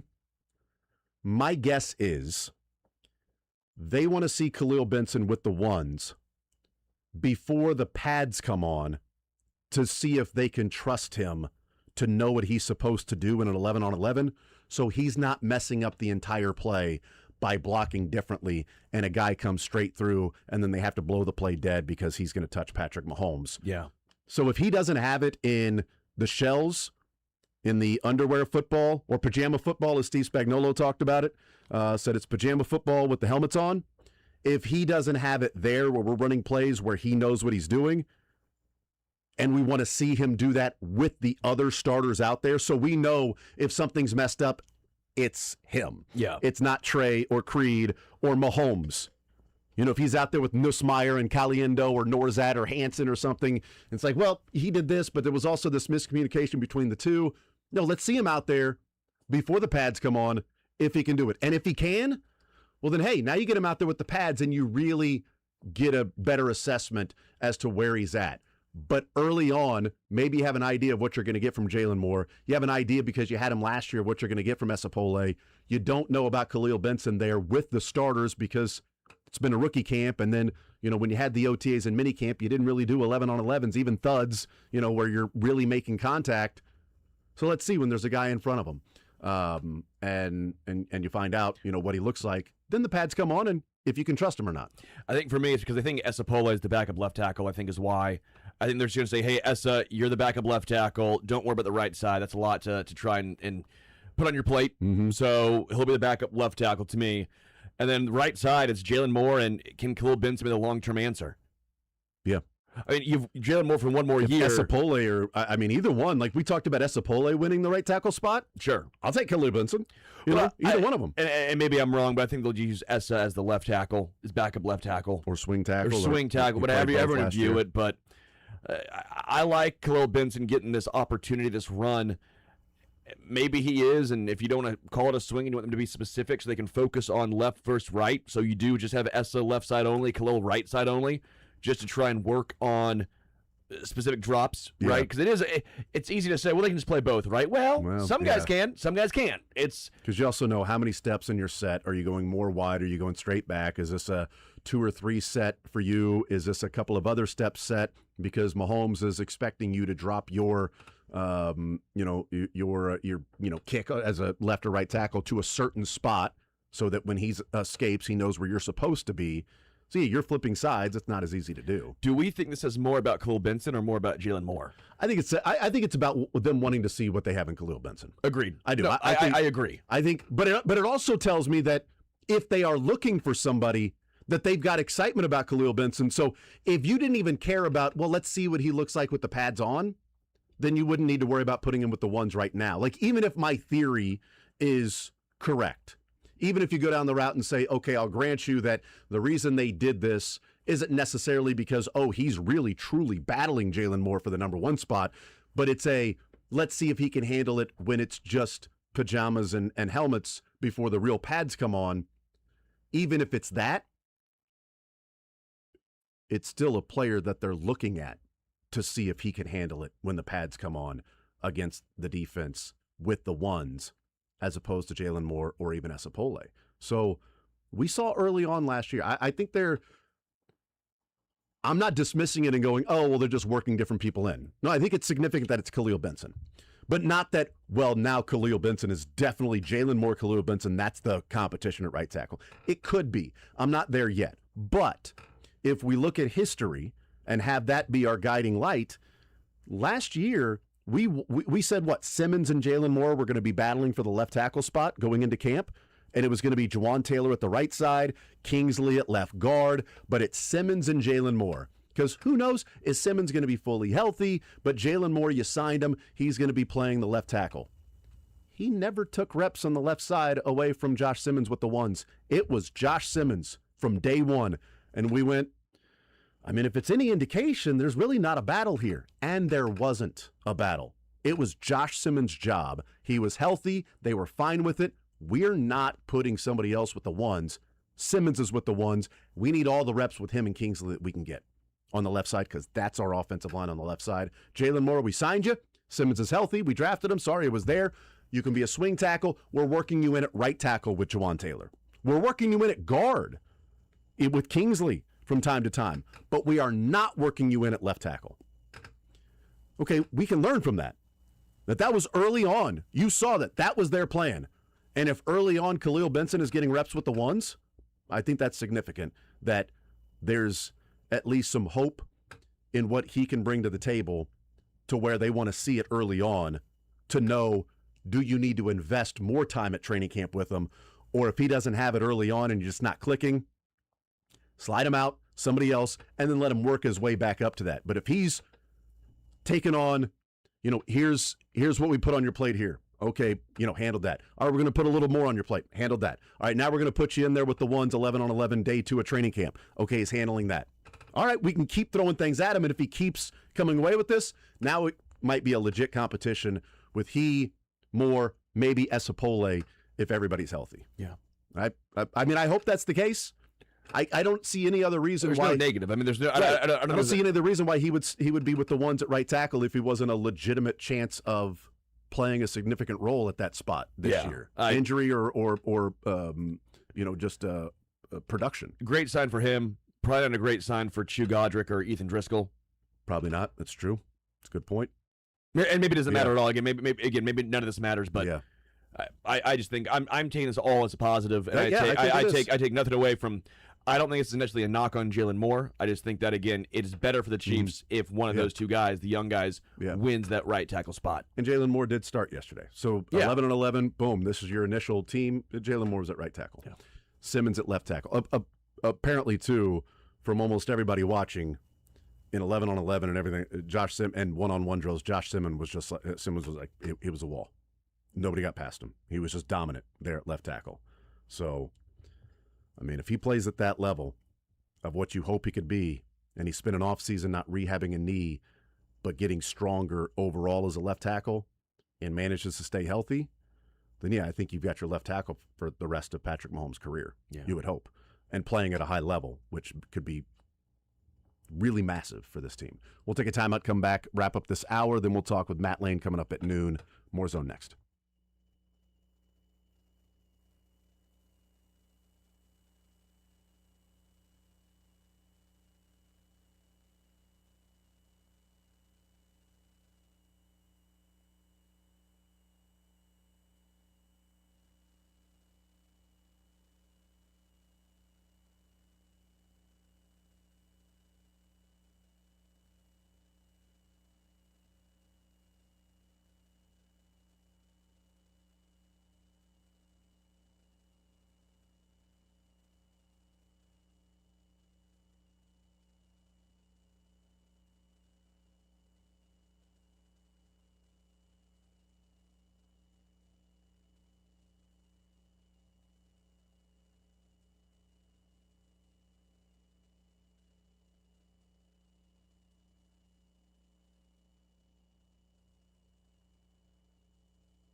Wrapping things up here in this hour, we'll talk with Matt Lane, KC Sports Network, KC Laboratory podcast coming up in the next segment, top of the noon hour. We talked Royals baseball in the first hour, for most of the first segment, certainly in the first hour, with Noah Cameron on the mound today, and seeing if game number 2 in a row of him calling his own game has that much of an impact. And then hearing Buster Olney this morning on with the New Day talking about the 2027 unknown of the CBA is really impacting teams wanting to limit the amount of money they take on in a trade for next year, that they're not looking to take on payroll. There is almost all of these teams are looking at rental players, which impacts the Waka Lugo part of it. Daniel Lynch might be a little bit different when there's team control, but not, $15 million owed to him. But certainly a Lane Thomas type guy, Starling Marte, John Schreiber, things like that. So we heard that from Buster Olney earlier today. We talked a lot about Khalil Benson there. We'll continue talking about some things with the Chiefs. Cyrus Allen has been one of the biggest stories in, 24 hours worth of training camp. Yeah. But he's also been that since rookie minicamp. He's been the guy that everyone keeps pointing to, especially in that wide receiver room. We've seen the highlights, or should I say lowlights already, of a couple drops from some guys you wouldn't like to see, but Cyrus Allen was not in that category. You needed someone to step up to be that wide receiver 4. Yeah. And so far, Cyrus Allen has been that. Jalen Royals, I've not heard necessarily great things about so far. We'll see. It's very, very early. But felt like everybody yesterday, wide receivers, had a bad day except for Cyrus Allen. Except for Cyrus Allen. It's weird. You had Tyquan Thornton that had some drops. Jalen Royals that had some drops, or was on the different page than Mahomes, ran the wrong route. Mahomes immediately called him over and talked with him. You can find value in the 5th round from guys. Yeah. Puka Nacua was a 5th rounder. Amon-Ra St. Brown was the 4th rounder. You don't have to be a top 10 pick. It's harder. Yeah. The Chiefs haven't done a great job of it, but he could be the exception. It's also a bad sign when it's like Cyrus Allen is really standing out, and then year number 2, Jalen Royals runs the wrong route. Yeah. Like, that can't be happening in year number 2. Matt Lane next.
Matt Lane of KCSN is brought to you by Dick Ray Plumbing, Heating, and Cooling. Are you planning to spend money on a new AC or furnace repair this year? Dick Ray can help. Show us a 2025 HVAC repair invoice from any company, and we'll credit that amount towards a new system up to $2,500. Call 913-DICK-RAY or go to dickray.com for details.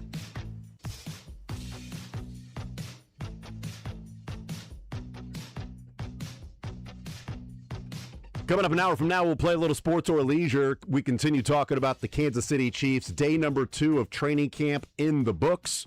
We heard from Steve Spagnuolo and Creed Humphrey and Tyquan Thornton, and we heard from Jaden Hicks. We also heard from Clark Hunt weighing in on the new stadium renderings and maybe future home of training camp and things like that. Right now, let's talk with Matt Lane, KC Sports Network, KC Laboratory Podcast here in the Zone with us today. Matt, what's up, brother? How you doing?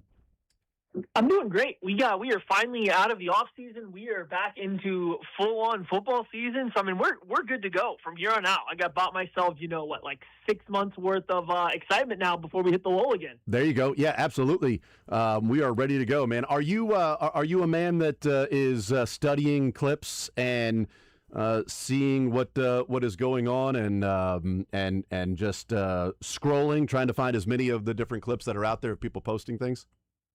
I don't know. I find myself somewhere in between. I like to see some of the clips that I come across and find things that are interesting, I guess. But I don't take it overly serious. I don't try to go hunt down every little thing. I just kind of wait for, I guess, the highlights to come to me, what everybody is talking about.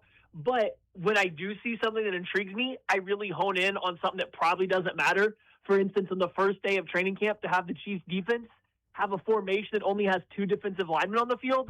I spent way too much time thinking about that one play and why that would be in the first round of play installs for training camp. Yeah, that's you know what? You can spend a lot of time doing these things when it could have been just something random that happened on the play. Somebody was, wait, who was in there? What's going on? Why is right? You never really know what's going on. But yes, I do. You know what we did? We spent the last segment, or at least the second segment of the 11 o'clock hour, talking about the fact that Khalil Benson was with the ones today at 11 on 11. And so, whether we make too much of that or not, what did you make of that? Like these little things, these small little, drips that come out of the faucet during training camp.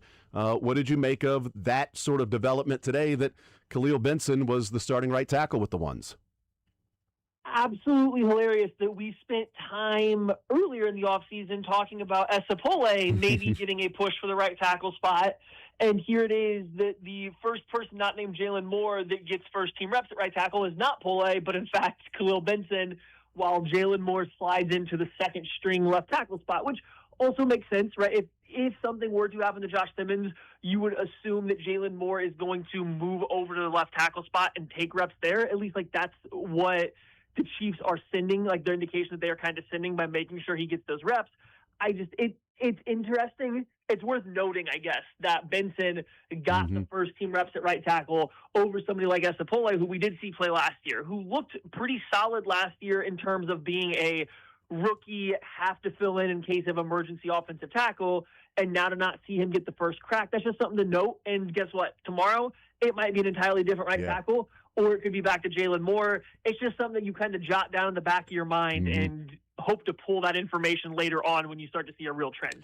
Paraphrasing my thoughts in that was, I think there's a chance that, the pads are not on yet. So let's see, we keep throwing things at this rookie and we'll put him in with the ones. So therefore, if he makes any mistakes, it's not because it's Nussmeier or CJ Hansen or somebody else that's next to him. Hey, we know the ones are out there. If there's a mistake that's made, it's on him. But the pads aren't on, so maybe if he's going to get beat with 11 on 11 with the shells, the helmet, and the pajamas, as Steve Spagnuolo called it, then we'll do that now. Instead of 11 on 11 fully pads, he gets beat, and we got to immediately play dead because somebody would have sacked Patrick Mahomes. That I think is it could be a part of it, but also I don't think they would even put him out there if there wasn't some sort of a possibility or there wasn't some sort of hope that he could be that guy. We saw early on last year, Matt, Josh Simmons was put at the starting left tackle and then left alone. It was not a Jalen Moore, Josh Simmons competition last year that we thought maybe was the case. It was Josh Simmons as the left tackle and Jalen Moore is going to work at right tackle and some guard. And that was like the first couple days of training camp. And so I think looking at the past might be able to help us fill in what the questions are of the present and maybe the future on who's playing in certain spots this early. For sure, and that's why it's so early now. So I think it's like it is worth knowing that it was just the second day, and there could be any rationale for it. Right. But if we start going forward and you start seeing, and it's not just whether it's just Benson or not, if they start just having different guys play right tackle for the first team on certain days during certain periods, if Jalen Moore starts moving around with the second team just to get more reps, I do think things like that are notable. Whereas, like you said, Josh Simmons went at left tackle last year. They put him at left tackle. He was the left tackle. Like that was his job. He was going to play left tackle. He was the first team, so he was the starting left tackle essentially the entire time. That's what he was working for and towards. And so if we don't get that with Jalen Moore, then you do know that it's at least a competition. You do know that it's something that is at least up for grabs in their minds to some degree, if it's not just, okay, every other day from here on out is Jalen Moore at right tackle, and they will move everybody around behind him. So those are the things that I do think that matters. It's just we got to get a little bit farther than the second day. But it is awesome for Khalil Benson to get those reps. Whether it amounts to anything or not, it is still nice for him to get those reps, whether it's just throwing him in the deep end to see if he can sink or swim, or if there is a real reasoning that they were doing it at this particular time. I guess we'll find out here as we keep going through camp. And at least we're actually talking about, I know that this is fake football, but we're also not saying, we haven't seen them out there in a few weeks, and let's see what will happen when they get there. Like, we've got some actual reps and things to talk about. How much do you those are like individual things, right? Like, here's who's playing at this spot or playing at that spot. How much of camp observations do you take those with a grain of salt? Or like, for instance, yesterday, terrible day for the wide receivers. There's an issue with the wide receivers. Today, pretty good day for the wide receivers. Taekwon and Jalen Royals had a bounce-back one. Holmes hit Xavier Worthy deep, down the seam, beats Cater Kohu. But, still, that happens. Noel Williams also picked off Patrick Mahomes, so that's a positive. But do you take those with a grain of salt of, like, here are the observations, but is there anything that's really going to tell us anything more than, they're going through training camp early on?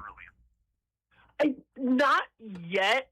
This again is the same thing as with Benson, but it's a slightly different level. Is like, let's just see who builds on days, right? Like, I think it's notable that the wide receivers on the first day of camp may have struggled a little bit.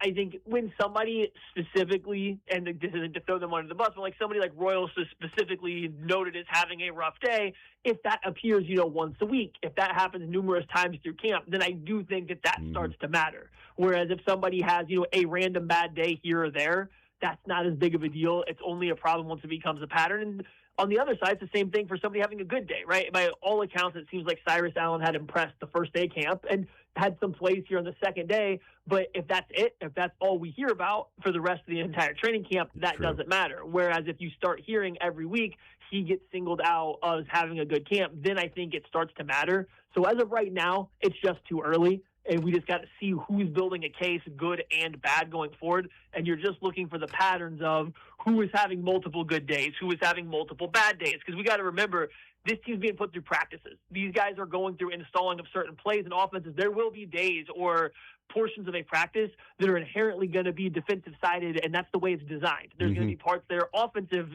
slanted, and that's the way it's designed. And so just reading too much into it from the outside where we don't know what the goal is, what the plan is, what each side of the ball is working on at that particular time, just kind of makes it a little difficult. So it's just about building, like I said, that pattern recognition throughout the entire camp and seeing who is continuously playing well, practicing well, or leaving a little bit to be desired. Matt Lane is our guest, KC Sports Network, KC Laboratory Podcast. Okay, so then do you put any weight into the first couple of days of camp that the observation from most people there is that there has been much more of an emphasis on under center? There's under center this, and Mahomes was, weighs in on it. Creed Humphrey was asked about it today in the amount of plays that they're going under center with Patrick Mahomes. Is there anything to glean or read into that with the first couple of days? There's a lot more of those plays that are happening. But I I'm trying not to read too much into it, but I think you have to a little bit. It's just been such a big talking point, not only for the national media, for all of us fans, but also the team about getting under center, running a little bit more. So I do want to say there's a little bit there. I will say, that is something when I see clips, especially something that says under center or anything like that, I am trying to watch it because last year the Chiefs attempted, if I'm not mistaken, 0 true drop back passes from under center. Everything was a play action pass or some form of rollout with a technically not a play action fake if you sort it, through NFL's Game Pass website. Yeah. But if you watch it, it's still the quarterback turns his back to the defense and actively carries out some kind of weak play fake on a rollout. They did not have any true just drop back passes from under center. And I think until you do that, I don't know if the Chiefs will ever completely transition to a more under center approach if they can't tie their true pass game into it. If all they're ever going to do is run under center or play action and there won't be any base pass plays from under center, it's going to be really hard to be a team that leans on under center stuff, which goes into the idea that we all want to see some kind of wholesale or mostly wholesale schematic change to get heavier personnel, to run the ball from under center, to get downhill. So, yeah, I have my eyes out for it. I do think it's nice to see that this is making such an appearance early in camp, but I also think every NFL team starts a lot of their camps working on under center stuff. That is usually something that does come around in your first couple days of install, and if that continues to be a trend all camp long, then I think it's very notable. But if it kind of starts to fade away a little bit as camp goes on, then we'll just have to see, because it could be just them getting back into, I guess, just getting back into shape, getting back into playing form going forward. Yeah, I think there's 3 possibilities with that. 1, it's, hey, this is what they're going to be doing. 2, it's early install. 3, they might be incorporating it more. They haven't done it a lot, so let's work on it a little bit more early in training camp, and then, we'll be doing it a little bit more. But it's not going to be, we are now going to, 4 or 5 plays in a row under center. I don't think that's the case. I think it's one of those 3. It's probably somewhere in the middle, but hopefully there is a little more of that, because defenses just were not scared of the Chiefs' running game last year. And I'm really wondering, Matt, if they're going to be just middle of the field, not goal to go situation or late in the game trying to run the clock, just neutral plays, 3rd and medium, that they just hand off to Kenneth Walker. Will we see that? Because that is not something they do, and it's not something they could trust to do. And I think RPOs, it's not something Patrick Mahomes would give the ball to that guy. I do wonder if we will see the Chiefs early on make teams respect that, and it's 3rd and medium in neutral situations, and we're just going to give the ball to Kenneth Walker and run the ball and pick up the first down that way. Yeah, I definitely think you run into a weird spot here with doing it would absolutely force defenses to respect the run game and pay attention to something they have not had to since Patrick Mahomes took over. On the other hand, how many times of that not working for whatever reason can you legitimately say, okay, we have Patrick Mahomes at quarterback and we handed the ball off on 3rd and 4+. It's a balancing act. If it works, it's great. If it doesn't work, you kind of look silly. Right? You just kind of come away from it looking silly. So I think even beyond that, it starts even on 2nd down. If it's 2nd and long, just get in a run formation and run the ball. Don't try another RPO, a sneaky little RPO to see if you break something. Just if it's 2nd and 9, don't be afraid to go under center and just run the ball and see what you pick up there. See if you get yourself into 3rd and short by running the ball on 2nd and long. And that way you still do have 3rd down. You still do have Patrick Mahomes to get you out of trouble. It's just in the past, the Chiefs, when they have run on 2nd and long, feels like it's been a lot more, okay, we're going to spread it out and then try to get a sneaky 5 yards on this RPO inside zone handoff, or we're going to spread it out and try to do some kind of outside zone run where we think we've got the field space and see if we can pick up 6 or 7 to make it 3rd and short. Maybe don't try to hide it. Don't use so much, smoke and mirrors. Just line up and run the ball downhill on 2nd and 9 and see what happens, because you might have the ability to force teams into playing the run a little bit more, respect it a little bit more often, and that way you also aren't having to put your 3rd downs necessarily at jeopardy. And they finally have a running back that should be able to maximize those types of touches. Yeah, and I think the handing the ball off, whether it's 2nd down and long or 3rd and medium, 3rd and short, in neutral situations, because it's a great point of, if you pick it up, hey, there you go, now they got to respect it. If you don't, you just took the ball out of Patrick Mahomes' hands on a 3rd and 4. What are you doing there? Right. Andy, how dumb is that? But part of that to me is protecting Patrick Mahomes, because Patrick talked on Friday and he said, I gotta protect myself. I gotta do different things to, I can't be running as much. And one of my points was, yeah, that sounds great that Patrick says that he has to protect himself, and that's awesome. But the team can protect him too, because 3rd and 4, neutral or not, whatever week of the season outside of preseason, he's going to do what it takes to pick up the first down on that drive. He will not shed that in a specific game. Maybe he won't run on 1st or 2nd down. Maybe part of protecting himself, Matt, might be getting the ball out early on the first read instead of hoping for a bigger play. But 3rd down and you're trying to extend the drive, he's not going to shed that skin and become something different. Whereas part of Patrick Mahomes protecting himself can also be the team protecting him from himself. And 3rd down and short or medium, let's let the running back go and do the work that we just paid $14 million to.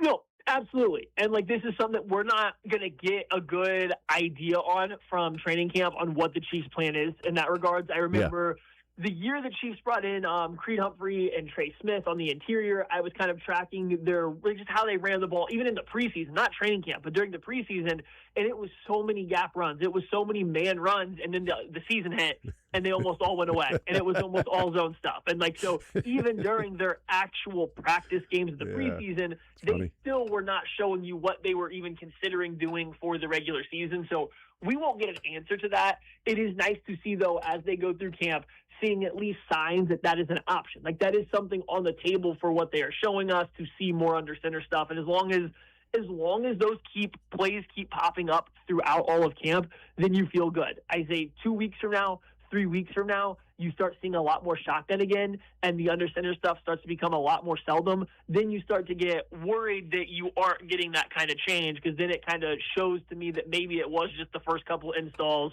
of super base plays that Andy has had in a playbook since 1994, and those formations, those plays still exist on the base level. And then as they build out from there, you're just going to get it saturated with more and more shotgun plays. Visiting with Matt Lane, KC Sports Network, KC Laboratory Podcast. Let's talk about what you wrote at KCSN that came out yesterday, and that is looking at these rookies. And I like the way that you did it in, you can rank the rookies as most likely to make the 53-man roster as 1, 2, 3, 4. But I like how you did it in the confidence that you have in that they will make the roster from 1 to 10, 10 being the most confident, 1 being the least confident. And so the obvious ones being Mansour Lane, Peter Woods, and our Mason Thomas, those that would make the squad.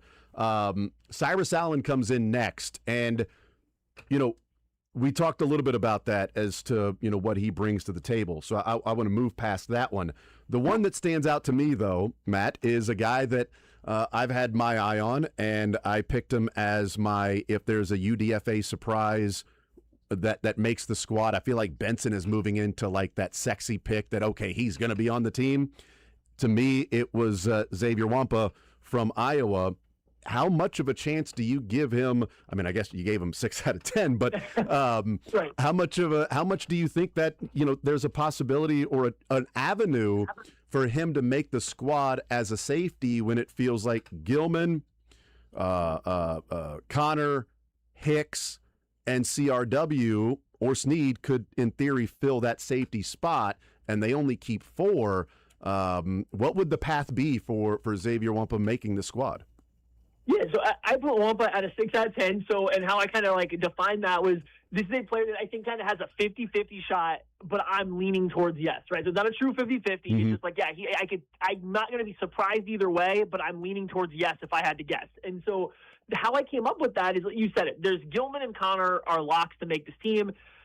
I think Jaden Hicks is probably very close to a lock to make this team, but he was so, I just think, underwhelming last year that I could see them not having a ton of confidence that he is going to be an impactful rotational player this year. I'm not saying he can't. It's just I can see how that's a question for the team, and we'll find out as camp goes, as the preseason gets going, where they see him. But I know even Steve Spagnuolo talked about it today, saying, hey, we kind of gave him a lot to do last year, and that kind of left his head spinning. We need him to be able to focus in on maybe 1 or 2 things, 1 or 2 roles, and perform really well. So I just think because of Hicks' struggles last year, combined with after that, it's Chris Roland Wallace and kind of question mark. So you have 2 safeties you feel great about making it, 2 more guys that, yeah, you're not surprised if it's Roland Wallace and Hicks to round out the safety room and they keep maybe 6 corners. But I was just looking at it. Wampa has a skill set, I think, that you don't have in a lot of the other safeties. He's a bigger guy. He has some level of physicality. He's played safety for a while. And I know he's going to go out there and play really, really hard in special teams. He's been coached really, really well in special teams. He's been a good player there for his entire collegiate career. And it's just like those are the kind of things I think that you see rounding out your defensive back room. When you are trying to solve that 10th or 11th spot of your defensive back room, somebody that has a slightly different skill set among his position group and then is going to provide solid play on special teams, I do think that matters. And so that's where I kind of said, okay, I think Wampa might get this slight lean to a yes over the 50-50 spot. Now, that was also on paper for me before I saw that Roland Wallace was taking a lot of first-team reps in the slot corner spot. And if you were going to slide Roland Wallace into a lock to make this team, I do think that makes it a little bit tighter for Wampa to have a spot just because Roland Wallace would be taking up one then. But still, I like him as a player and just providing a physical stature to the safety rooms. I don't know if the Chiefs have had without Justin Reed being around. We did our 53-man roster a couple of days ago when they opened up camp, the 3 of us here, myself and Sterling and Michael, just to get an idea of where we are before camp starts and what we think of these players and where we were. So who surprised better or for worse. And I went back and forth, and I'm like, I really want to put Wampa on the team. And what it came down to me, Matt, was I was deciding between Hicks and Xavier Wampa. They've had 2 years with him, and he took a big step backwards last year. And then we heard Spags today say, well, what they want Jaden to do is just figure out one thing. Like, what is he going to do really well? Be a master of one thing instead of trying to have him do a number of different things. And it's not a great sign, especially when there was already disappointment voiced by Spags in year number 2 for Jaden Hicks, that he wasn't doing the things they were hoping. And I think they probably thought, letting Reed go with Cook and Hicks and maybe Connor and CRW doing some different things, that they were good enough, and then probably found out pretty early on that Hicks wasn't going to be a guy that was going to play multiple roles and do some different things. And now they go into the offseason and training camp, and we hear Spags say, we want him just to be one thing, figure out what that is, and master that one thing, and then we can start layering it. That's pretty rough for year 3 for me. And so if he doesn't do that, I could make a case to where they go, well, we've got the skill set for Xavier here that does some of the things that Jaden Hicks does, and it's year 1 for him, and we're trying to figure this out in year 3 for Hicks. I think we're going to go with the guy that we have more of, we can mold, and as opposed to the guy we've been trying to mold, and it's not working. Yeah, and I think that's ultimately what it kind of comes down to is during this process, there's a small chance that both those guys could still make the roster, but that's definitely those 2 guys are competing essentially for the same spot to be your, quote unquote, for the biggest safety on the roster, the guys that probably have the most kind of biggest physical stature. If it's Wampa versus Hicks, who plays better? At this point, I don't think Hicks being a draft pick and Wampa being a rookie undrafted free agent really matters, because like you said, if you're coming into year 3, that draft slotting now, it never really matters, but it also, if we're not, being naive about it, it does matter where you're drafted. It does matter if a team spent draft capital on you, but not by year 3. Coming out into year 3, we got to have a reason to be using that roster spot on you. It's no longer really, it's not good to have missed on a 4th-round pick, but you're no longer holding on to a draft pick, a 4th-round draft pick player that is not performing up to the level that you were expecting come year 3. So Hicks does have to show something. If he doesn't, I do think somebody like Wampa could come in there and really push him for a 4th, 5th safety role. It depends on, I guess, how we want to classify Roland Wallace going forward. He could be challenged for that spot, and I think Wampa is the most likely player to do so. All right, last one for you. Do you think Mahomes takes any reps in the preseason? Yes, I do. I've gone back and forth on it. I think he is going to push way too hard to take some reps.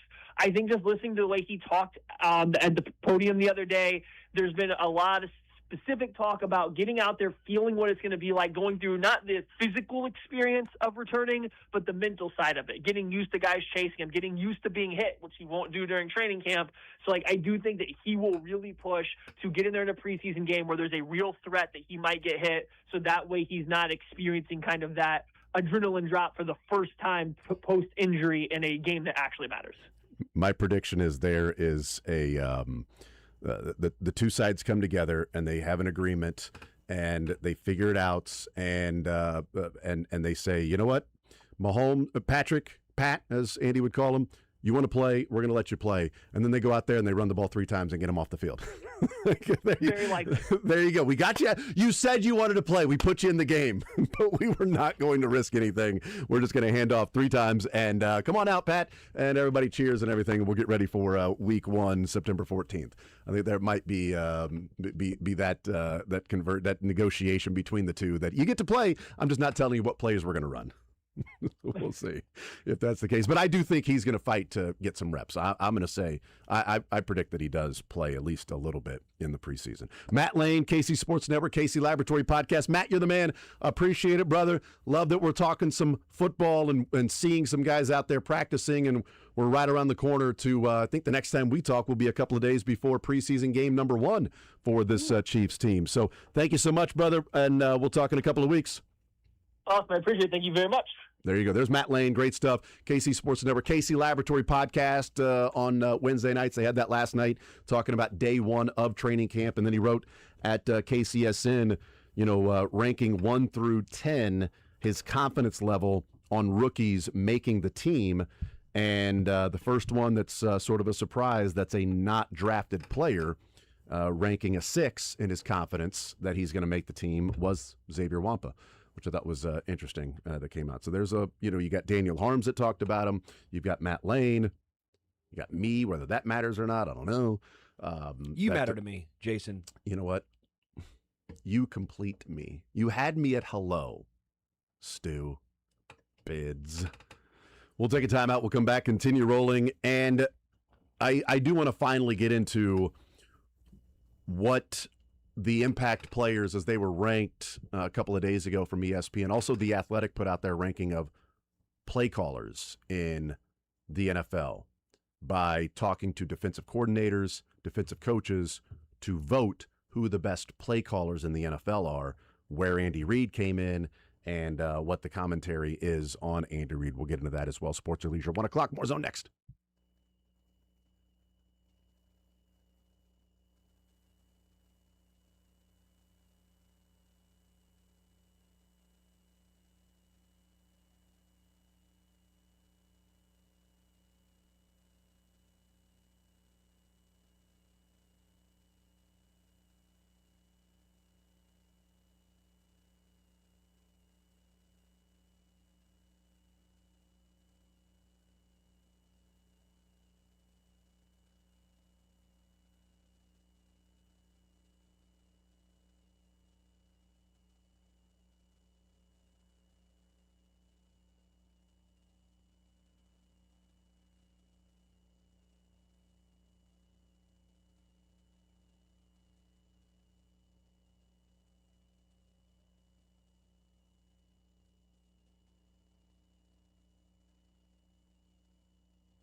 All right, we continue right here on Sports Radio 810 WHB. Jason Anderson with you, Sterling Holmes, Michael Darcy.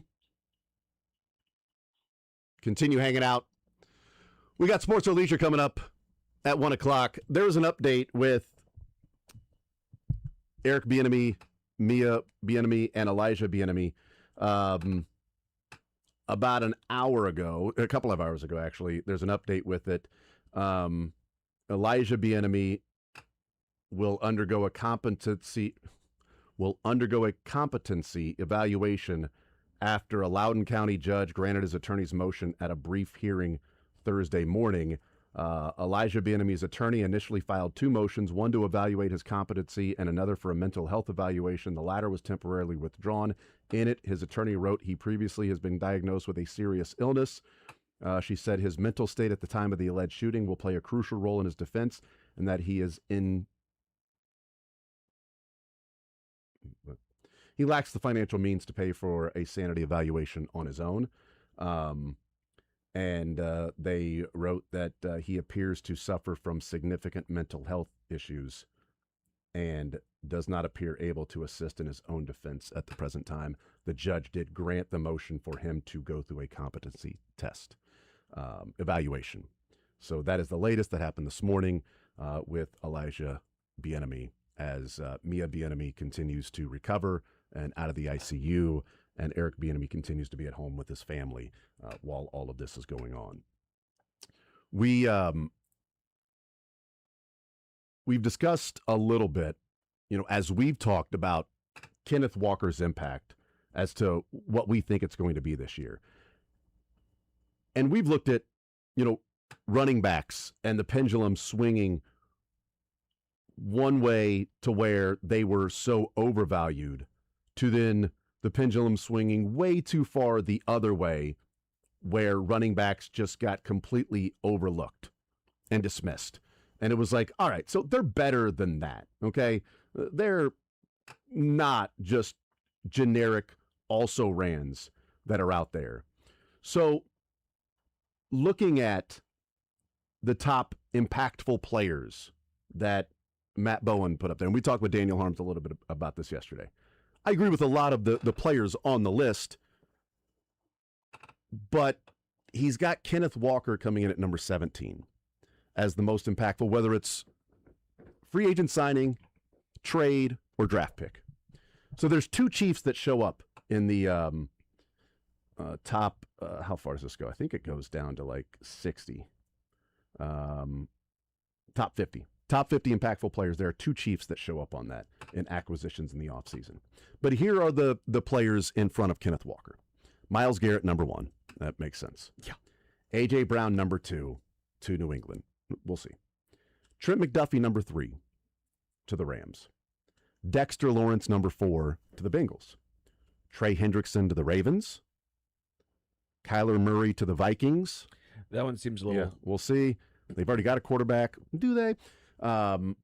Caleb Downs drafted, so he's number 7 as one of the most impactful acquisitions or additions. How was Caleb Downs a safety at pick listed at 12? Listed at number 7. It's going to make a lot of people mad if Caleb Downs is that jack-of-all-trade type player. No, I think he's great for the Cowboys specifically because they needed secondary. But that just seems like But that's sort of the reach. Yeah. But I think that's sort of the point that I want to get into in comparing it is, well, yeah, it's a great impact for the Cowboys because they needed that position, even though it's not a high-value position, and they spent a top 15 pick on a non-premium position. So I want to get into that in just a little bit. Tyler Linderbaum with the Raiders comes in at number 8. Okay. They paid a lot more money for him than what Creed's making. Jalen Waddle, number 9 to the Broncos. DJ Moore to the Bills, number 10. Man. Reuben Bain, 11 to the Bucks. Jeremiah Love, number 12 to the Cardinals. Mike Evans signed by the 49ers at number 13. Jalen Phillips, number 14 to the Panthers. Alante Taylor to the Titans, slot corner, number 15.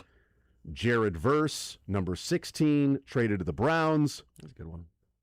And Kenneth Walker, number 17, to the Chiefs. And I think this is part of the running back aspect of not giving as much weight to the impact there. If you're going to put Caleb Downs in non-premium position because of what he means for the Cowboys and being a difference maker on defense as to why you spent that top 15 pick on him in a non-premium position, because what he can do for Sterling, the rest of the defense, then it's hard to put him at number 7 and Kenneth Walker at number 17 when the impact he could make on the overall offense of getting the Chiefs to look closer to what they were when they were winning Super Bowls, as opposed to losing Super Bowl and then not even making the playoffs, with the offense being a shell of itself because they cannot simply hand the ball off.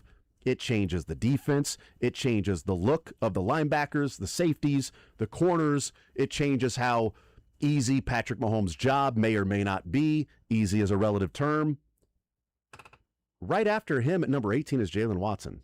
Like, there's no way the Rams acquiring Jalen Watson is to the equivalent of the Chiefs and what Kenneth Walker can do for them. Yeah, I was surprised by a lot of names on that list, personally. I thought even Ruben Bain there. Again, you know my thoughts on Ruben Bain. I like him a lot, but that's somehow a larger impact than, let's say, Mendoza for the Raiders?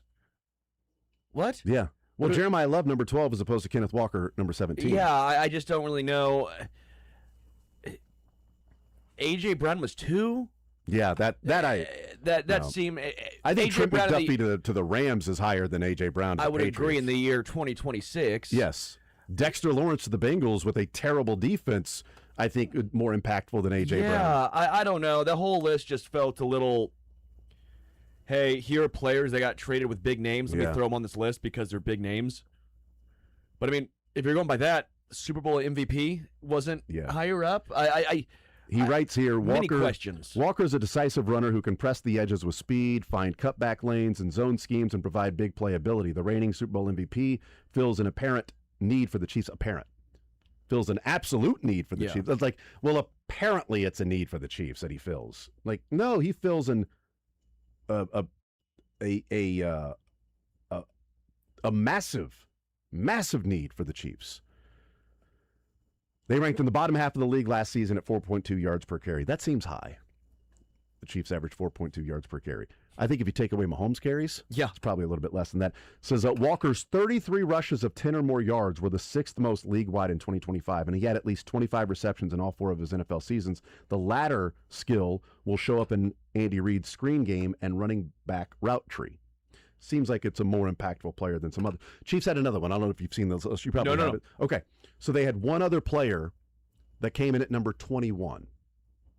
So the Chiefs had one other player at number 21 as the most impactful offseason acquisitions of any of the teams. I would assume Mansour Delane. Mansour Delane, number 21. Because if Caleb Downs is up there and Ruben Bain, and if Trent McDuffie and Jalen Watson are that impactful for the Rams, well, then now we're talking corners.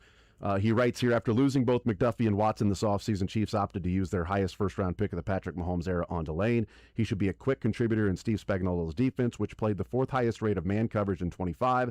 Delane thrived in those coverages, mainly cover 1, cover 0, cover 2 man at LSU as a press corner who can match receivers vertically, plus he can jam and sink in cover 2. So he has 2 Chiefs in the top, essentially top 20, but top 21.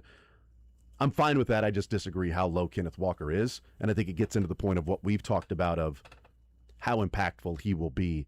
I don't think there's enough credit nationally for what he can do. Kenneth Walker to the Chiefs is more impactful than Jeremiah Love to the Cardinals. Yeah, I don't think it is even particularly close. Again, some of these you have to take with a grain of salt because they're probably doing it to try and get a rise, and they know that Chiefs fans will get a rise. Could be, yeah. I mean, the Connor Orr that said the Chiefs are not one of the 14 teams that can win a Super Bowl. Well, Will Compton. I remember talking to Will Compton about this, and he goes, he's from like the Kansas City area. Like I think he's from like St. Joe. Where is he from? It's Will Compton or Connor Orr? Will Compton. And I remember talking to him about it, and he in Overland Park. He lived there for a while, and he was just talking about how the fact that once you join the Raiders, he's like, I can't anymore because I'm a Raider, so I got to buy in. But I was like, then why do you hate on the Chiefs? I think he was born in Overland Park. Yeah. I think his mom is still a Chiefs fan. Yeah, I had a whole conversation with him about this, and no idea. And because he always rips on KC, and I go like, why do you do it, man? He goes, because it's so damn easy. And then he grew up so he's born in Overland Park, but he grew up and went to school and high school in Southeast Missouri. There we go. Yeah, in SEMO. Yeah, because he was like, yeah, I grew up a Chiefs fan, but you guys make it so easy once you join the Raiders to, make jokes about it and the reactions. And so he leans into that. And so I do think when you see some of these lists, there is some Chiefs fatigue and some of the fact that they know that Chiefs fans will get riled up and complain like we're doing right now. I do think it's funny that, like Connor Orr, for instance, specifically, going back to the notes we had on that when we talked about, them not being one of his 14 teams that can win a Super Bowl. And he writes, he said, I want to get ahead of the and address the three teams, the Eagles, Bengals, and Chiefs, and said that, some people will look at it like a troll for the Chiefs because I left them off. And his main point that I drew from Connor Orr is he put a whole lot of emphasis on established and multifaceted defenses, where the Chiefs are revamping their entire defense. It was just almost every team he talked about was, the defense this, the defense that. But what I find to be interesting with Connor Orr leaving them, just specifically on this one that we brought up, what was it, last week or couldn't have been the week before, but is that he leaves them off the list this year. Coming off the Super Bowl loss to the Eagles going into 2025, he puts the Chiefs on that, and he writes about, the Super Bowl depends on your confidence in Josh Simmons, how fast he can develop, and Jalen Moore, Jawan Taylor. And he writes, look, the Chiefs are never not going to be on this list as long as Patrick Mahomes is there. Literally a year later. They are not on the list with Patrick Mahomes and Andy Reid still there. I find that to be sort of interesting, how quickly things can change. But there are some real questions around the Chiefs defensively, and I think that's fair. That not that they're not one of the 7, because the 14 teams he's got 7 in offense, 7 on defense. So, or excuse me, 7 in the AFC, 7 in the NFC. Sorry, I knew what you meant, but I went offense and defense there. But 7 in the AFC, 7 in the so he doesn't even have him as a playoff team, which fine, whatever. There are people that can have them making the playoffs or not. Do they have the Broncos and Chargers on that list, I'm assuming? Let me go back and find my notes. Oh, you don't have to go through that. I think he does, but you'd have to assume so, right? If there's 7. Yeah. Let's see. That was this. It's Ravens, Bills, Broncos, Texans, Jags, Chargers, and Pats.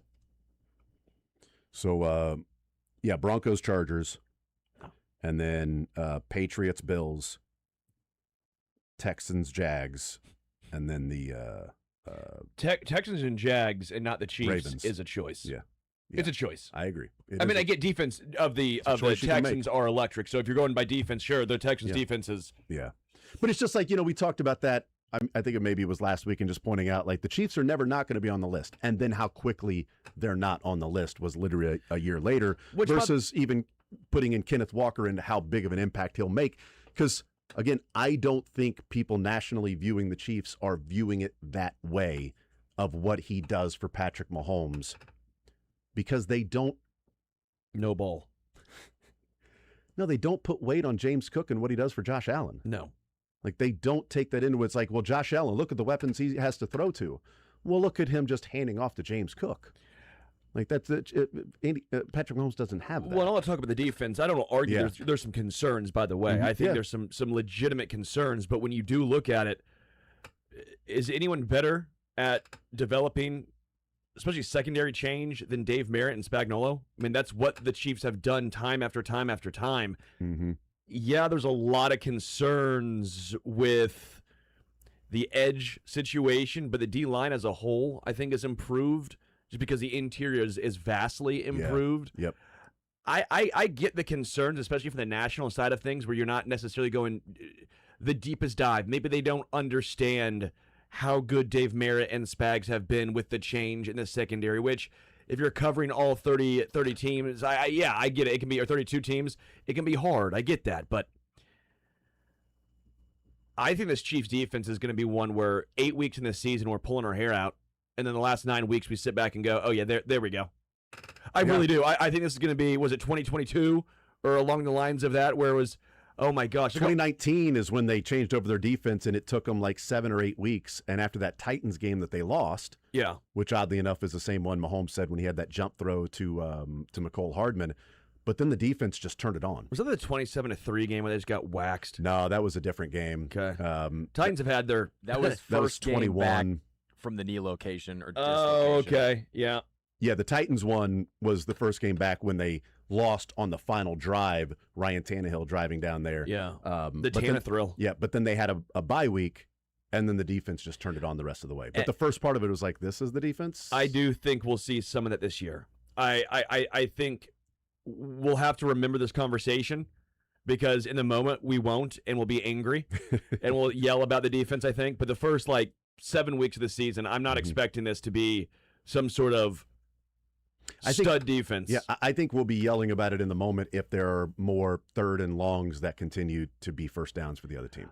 Because I will say that can't continue to happen. Yeah. No matter what to an it extent, is. but I would be upset if, let's say, Noah Williams got burnt, if Chris Jones looks bad, if Nick Bolton is really struggling. Then I'd say, all right, or if Drew Tranquil is struggling, but they keep playing him over let's say, Jeff Bassa. Yeah. Then I'd say, all right, these are my concerns, dude. But if it's the young guys, let's say Monster Delane has some issues. Let's say even Gilman in a new system has a blown play. Jaden Hicks is out there and has a blown play. You're like, hey, it's year 3. Let's get it figured out. But still, I think for me, with the amount of youth and new pieces and faces, I'm going to be more, hopefully, empathetic or understanding about the first half of the season. Yeah. And then if it happens in the second half, no more excuses. You're no longer a rookie anymore. I know you are, but you're not. Well, the second half, middle and second half is where the schedule picks up. And so they better win early. And if you're going to have some growing pains, as long as you're finding ways to win early while having some of those growing pains defensively, hopefully the offense is better. We'll take a timeout, come back, continue rolling. One more segment here, and then we got some sports or leisure at 1 o'clock. More Zone next.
Sports or Leisure coming up at 1 o'clock.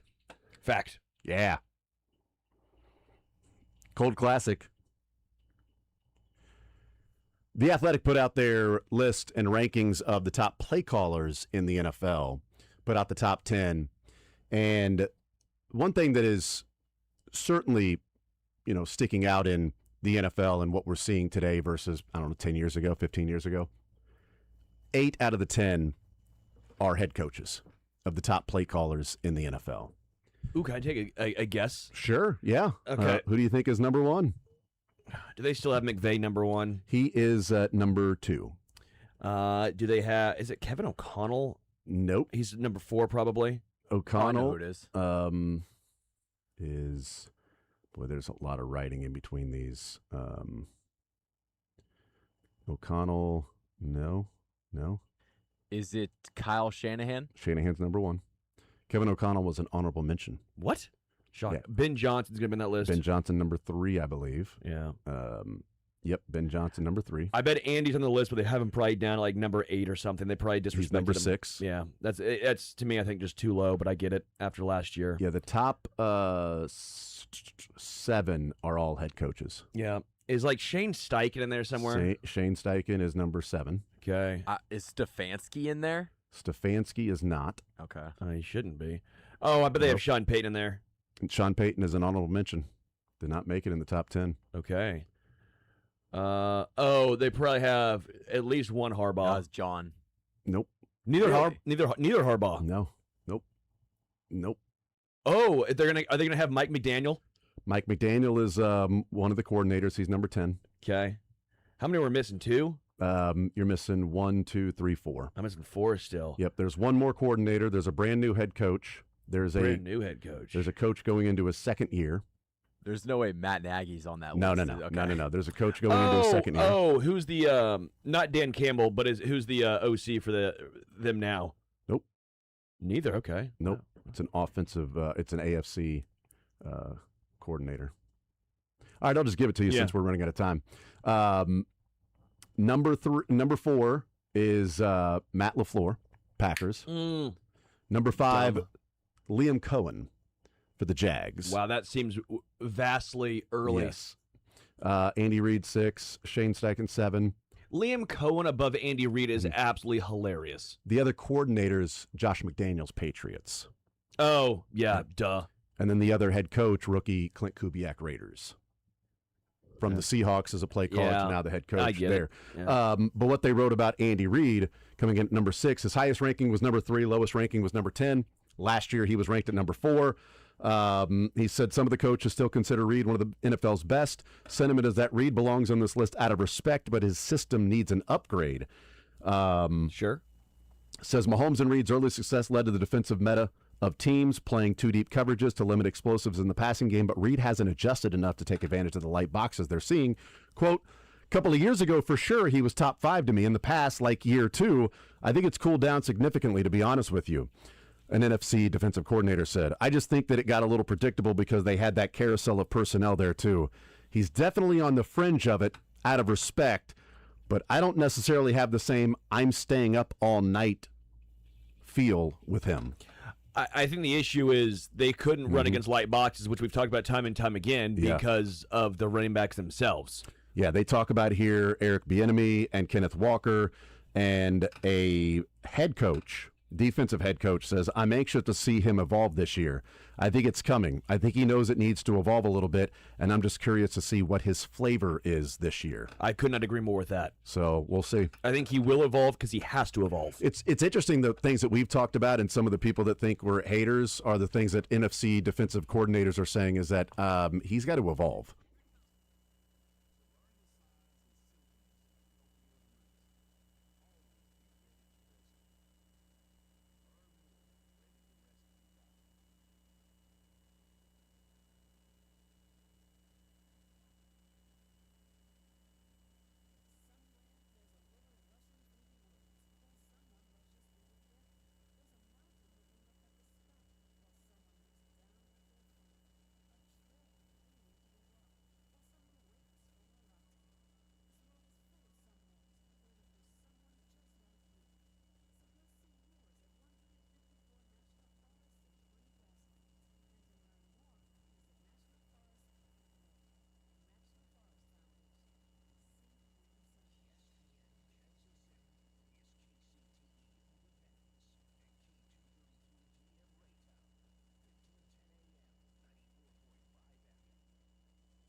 All right, we continue right here on Sports Radio 810 WHB. 913-381-810 is the phone number to play a little sports or leisure.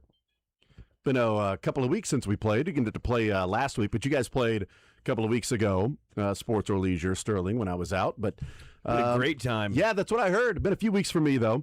Sports or leisure, 913-381-810. Give us a call. First in, first on. $25 to Johnny's Tavern. We are giving away. If you get a sports question and a leisure question right, you win $25 to Johnny's Tavern, 10 area locations, including Lawrence and Topeka. If you're going to be watching some NFL preseason games coming up, some baseball, some, I don't know, training camp highlights, maybe do that at Johnny's Tavern. I don't know. I have no idea. Maybe they just have like a Twitter scroll on one of the TVs. They can do that for you probably. I doubt it, but who knows? They can do a lot of different things. But Johnny's Tavern, $25 your way with a sports question and a leisure question. If you get one wrong, you lose. The question is out there available for someone to call in and request. We give out the right answer when it has been answered correctly, or we have simply run out of time to play. That's how you play sports or leisure on a Thursday. Shall we get into the categories? Shall we? Major League Baseball / Royals. In fact, these are all Royals questions outside of one that is just a general Major League Baseball question.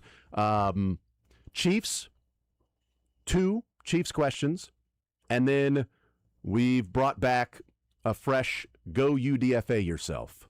So you can go UDFA yourself. These are UDFA players for the Chiefs that made a name for themselves with the Chiefs. So there you go. Major League Baseball, really Royals, Chiefs, and then go UDFA yourself. What about on the leisure side, Sterling? We have riddles that no one's going to pick because you guys are cowards. I like riddles. We have Name That Movie, which again, slogans or at least sayings from movies. A little harder this time around. Some are. And then we have Potpourri, otherwise known as potpourri. Oh, yeah. Potpourri, yeah. Yeah, potpourri. Which you could pour be a anything. pot. That's just general trivia. General trivia? Yes, general trivia. So there you go. Those are the categories today. Riddles, nobody will pick them, but they're awesome. And potpourri. They're more dumb than anything else, but yeah. Well, yeah, that tracks with you. 913-381-810. I'm ready to go. Sterling, you good to go? Yeah, why not? Michael? I'm jacked up. Yeah! As you should be. Let's roll. All right, we head to the phone lines, and first in, first on, who has been holding, that is Avery leading us off on Sports Radio 810. A little sports or leisure on a Thursday. Avery, what side do you want to start with, man? Let's do some riddle. Yeah, yeah, baby. I'm giving you the dumbest one. Yeah. This is so dumb, Avery. I have a head. I have a head like a cat. I have feet like a cat, but I'm not a cat. What am I? Head like a cat, feet like a cat, but I'm not a cat? Yeah, so what am I?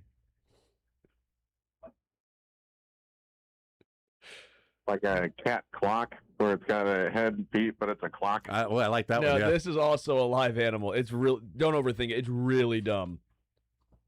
Are you saying like a dog is like a cat? No. See, that's what I would have gone with. Like, is it a Are you- dog? Are you, like is it like a tiger, like a different type of cat? Like No, it's more like a small cat. Oh my God, are you serious? a kitten? Yeah. Oh my God, I was thinking kitten, but I'm like, Yeah, just that's too what I'd say. stupid. It's too dumb. Yeah. That's I have it. a head like a cat. I have feet like a cat, but I'm not a cat. What am I? Yeah. I'm a kitten. You know, here's the thing. I'm really surprised nobody's picking riddles, Sterling. Okay, that was the worst one. That was the dumbest one. I don't argue that one, but You know- I thought Avery could get it of all people. You know, it's kind of hard for you to complain that people don't pick riddles, and then you're like, yes, riddles. Okay, here we go. Let me pick the worst one possible. Okay, that was the worst one I had. Having a fun one. That was the worst one I had. It's, I just gave it to Avery, too, because I felt bad. It was so dumb of a question. It's a kitten. It's okay. Beckety asked me like what college band Lionel Richie was in. I think she meant like what is Tuskegee's like marching band called? Yeah. That was a works. tough one. That was a tough question That's by fine. Beckany. Yeah. It's all good, man. It wasn't a riddle, though. You know? All right, on to the sports side. We've got Rawls, we got Chiefs, and we have, you can go UDFA yourself. Let's do the Rawls. All right. Which one do I want to pick here? Let's see. You know what? I like this one. Tyler Tolbert last night with yet another game, hitting a home run and stealing a base. That is his third game as a Royal doing both in one game, having his third game as a Royal with a home run and a stolen base in one game. Man, this was a good week. There you go. Nice job. Kitten, actually, is what we were looking for. Who has the most games in Royals history with a home run and a stolen base in the same game? How many is it? 25. Oh, man, because I was thinking Beltron right away, but if it's 25, is it the free space? It is not the free space. Nope. It's not the free space. Okay. Jeez, it's so many. But you know what? I'll just say Carlos Beltran. Beltran is correct. Carlos Beltran with 25 in his time with the Royals. Coming in number 2 was Amos Otis with 21. And Bobby Witt's at 19 already.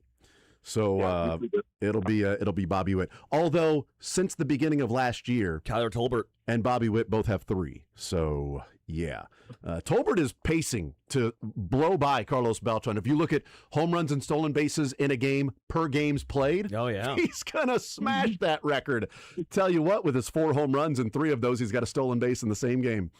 It's efficient. Efficient is what he is. What happened in that other game? What are you, lazy? The hell, man. Avery, we'll put you on hold. Get your information. $25. Johnny's Tavern heading your way. Well done. Super duper. Yes, sir. 913-381-810 is the phone number. Yeah, that thought process of like, all right, immediately think of Beltran, but if it's the all-time leader, he didn't play that long. But he did a lot of it. Electric in that time frame. And AO with 21 of them, but Bobby Witt already sitting at 19. All right, 913-381-810. John next up on Sports Radio 810 WHB. John, sports or leisure, what side do you want to start with? Well, let's do sports, and if Denny's around, I got to have a Royals question. Okay, so we know that we know that Shalvey passed George for the most home runs in Royals franchise history, but who did George pass to become the all-time leader in home runs in franchise history? Oh, goodness. I bet we just mentioned his name just a little bit ago. He did not pass Carlos Beltran. Well, I'm thinking Amos Otis was the guy I'm thinking, but oh, gosh. I'd stop thinking. Okay. You think so, Sterling? I think so. Okay. Am I wrong? I can't tell right or wrong until we get an answer from John. Well, let's go with Mr. Otis. AO is correct.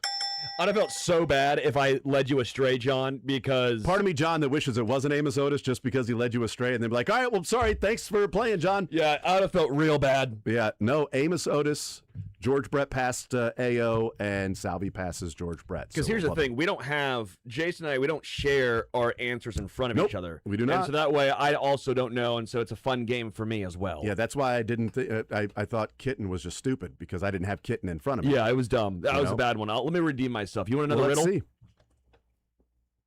What do you want on the leisure side? Oh, gosh, I'm not going to touch a riddle with a 10-foot pole. That's not my thing. Let's do potpourri. All right, potpourri. Here we go. What was the first state? First state. It's also one of the worst ones, and from there, the United States goes, you know what? Yeah, we learned our lesson. That's our first one. That one's really boring. So there's like an old Delaware. Yeah, it's Delaware. Nice job. Delaware was the first state. They're like, you know what? We got that one out of the way. Let's have 49 better ones. So you're going to Wayne's World again? Yeah. Or picture yourself being magically whisked away to Delaware. Hi. I'm in Delaware. Yeah. John, we'll put you on hold to get your information. Congratulations, sir. Well done. Thanks, boys. Absolutely. 913-381-810 is the phone number. Found out this morning Adam Kaplan lives in Delaware. So how about that? Because I just thought like no one did. It's like the Northeast is like you live in all these big cities, and then Delaware's just like, hey, we're a state. He was on this morning, and Nate filling in when Steven's been covering practice. So Nate talking with Adam Kaplan that he and his son, they are going to be in Philadelphia the next few days. So they're heading to Philly today. Oh, fun. It's pretty cool. Nate gets to travel with his job, and he takes his kids one by one on different, away trips. And so they had planned this one for Philly. So they're going to be in the next few days, and that's what we were talking about. Love it. Go to McGillen's. Is that where you go? It's the, I think it's the oldest bar in the United States. Oh, I thought you were talking about for cheese steak. No, I wouldn't eat there. They did have good, like, fajitas and tacos. But I think it's the oldest bar Interesting. in the United States. At least the oldest one in Philly, which makes I thought it there up was there. one older in Delaware. Hi, we're in Delaware. I doubt it. I doubt there's something fun in Delaware to do. But yeah, so that's pretty cool. For the first time ever, I'm like, man, I wish I was Nate's son. I've never wished to be to have Nate as my dad until now. Weird. I know, right? Where'd you get your height from? I don't know. Just the mailman. Yeah, I guess. Maybe. I don't know. Let's go back to the phone lines, 913-381-0810. Let's bring in Charles next up on Sports Radio 810 WHB. Charles, sports or leisure? Leisure. All right, potpourri. Name that movie or riddles. Do some potpourri. Let's do some potpourri. It's better if you say let's do some potpourri. Yeah, let's do some potpourri. Let's do some pot. Potpourri. What geyser in Yellowstone National Park is known for erupting roughly every 90 minutes? Is the nickname the real name? Yeah. I mean, yeah. Yeah. Correct. Okay. Yeah. Yeah. I mean, it's like the only geyser I really know. I know a Seth geyser. Well, the obvious answer is the obvious one, but I think yeah. I mean, it's the only if it's the only one Sterling knows. Yeah, I'm not a big geyser guy. I would say go with the. It's the like George Brett of geysers. Yeah.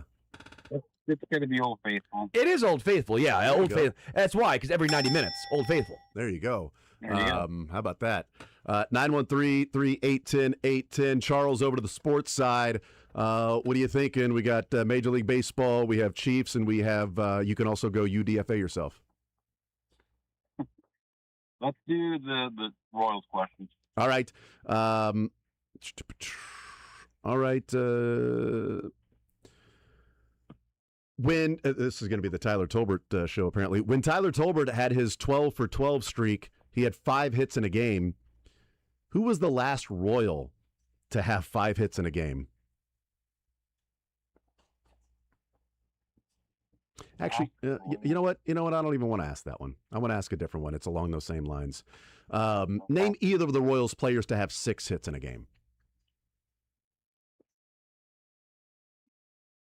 There are 2 Royals players with the most hits in one game, tied at 6.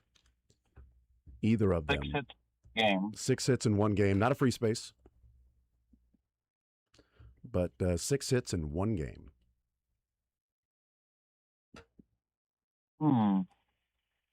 Hits. 6 hits in a single game. 2 players. 2 players. No, Sterling. That is incorrect. In a world. I'm going to throw a wild dart, crazy dart at the dartboard here and say Kevin Seitzer. Seitzer is one of them. Wow, great guess. Seitzer is one. He had a lot of hits, man. Yeah. He had a lot of hits. He wasn't not a one-hit wonder. Had a lot of hits. Ladies. Yeah. Either you guys or Michael. Well, Michael's got the. I said Mike Sweeney. I thought maybe Mike Sweeney would have done something along the lines. Not Sween Dog. He did play with Sweeney, though. He did play. John Buck. Jean Buck. Miguel Olivo. Are you sure? Nope, not him either. Joe Randa? Joe Randa, the Joker. He did? 6? Yep. Joe Randa and Kevin Seitzer both have 6 hits in a game for the most in a single game in Royals history. And what was that? I said Randolph. Oh, yes. Randall, yeah. Yes, absolutely. Yeah, thank you, Michael. Now you finally got it correct, I guess, by saying that name. Well done, Charles. We will put you on hold, and that's a winner. Nice job. Awesome. Pizza dinner at Johnny's. There you go. Kevin Seitzer, sometimes when getting hits, you could say it was Old Faithful. Yeah, it's pretty good. It's like, I think there's an obvious one. Yeah, I don't know many geysers. That's the probably the only geyser I really know is Old Faithful. I don't know if there's a second one. That's like the users, use guys. 913-381-810. Let's go to, who's up next? Tim. Next up on Sports Radio 810. Tim, sports or leisure, what side would you like to start with? First, I quickly have to put a plug in for the First State. We were just there last week. Yeah? And Rehoboth Beach is pretty cool. It's got a boardwalk, and anyway, it's got family fun. Have you been to that one, Sterling? I know some people who have been from Rehoboth. Rehoboth. Yeah, oh, my God. You're from Rehoboth. Yeah. It's a good area. But by the way, Tim, Sterling sounded very judgmental there. I know some people from Rehoboth. Well, you know, Jeez, it's my man. first time there. I won't make any. No, I bet it's beautiful, yeah. but I like making fun of things that are not Kansas City because that's what we do. Except for Philly stuff. Right. I make fun of Philly all the And, time. Oh, good. I'm down with that. East Coast folks. Yeah, that's right. Let's Take go your advice. riddles. Riddles. Love this for us. Puppy. Is it a puppy? Okay. What has a dog? What has many keys but cannot open a single lock? Piano? Yeah. Yeah, that's what I was saying. Yeah. Nice. Yeah, piano. I'll go with piano. Great job. You're quick, too. Nice job. All right, over to the sports side. We've got MLB. We have some Chiefs, and we have you can go UDFA yourself. Yeah. You say you still have Royals too? Yeah, we have 2 Royals questions left, and we Are have they as easy as the previous? no. Then we have a general Major League Baseball question around Salvi's record, and then we have a couple of Chiefs, and then UDFA questions. So I've been gone for 10 or 12 days. What was the record he just set? I was 318, Brett's record for most home runs. Home runs? Yeah, home runs. Yeah. Okay. But there's something around that, not with so the Royals. it's a general. Yeah. General Major League question. And it's regarding home runs, perhaps. It is, yeah. So apparently they don't have internet at Rehoboth Beach. That's interesting. They don't. I knew it. It's old school. You just get. Hey, you know what? I would love to disconnect from the internet sometimes. Yeah, it was relaxing. I'll say that for sure. Let's go Chiefs, actually. All right, very good. Let's go with this one then. Who was the last quarterback to start the first game of the season before Mahomes and Alex Smith? Who's the last quarterback that started the first game of the regular season before Patrick Mahomes and Alex Smith? Because there is at least a chance that there's a different quarterback starting the first game of the season this year. I mean, there's a chance. I don't think it's going to happen. So you're saying it was a substitute that started the first game? Or I'm just saying besides before Patrick Mahomes and Alex Smith, who was the most recent quarterback to start the first game of the season. Because again, there's a chance our starting quarterback 15 years ago, basically. Yeah. Oh, jeez. It's an easier one if you can remember back to the carousel of QBs at times. No, it was after Brody. I don't know why you guys make me think of Brody Croyle so much. You know what?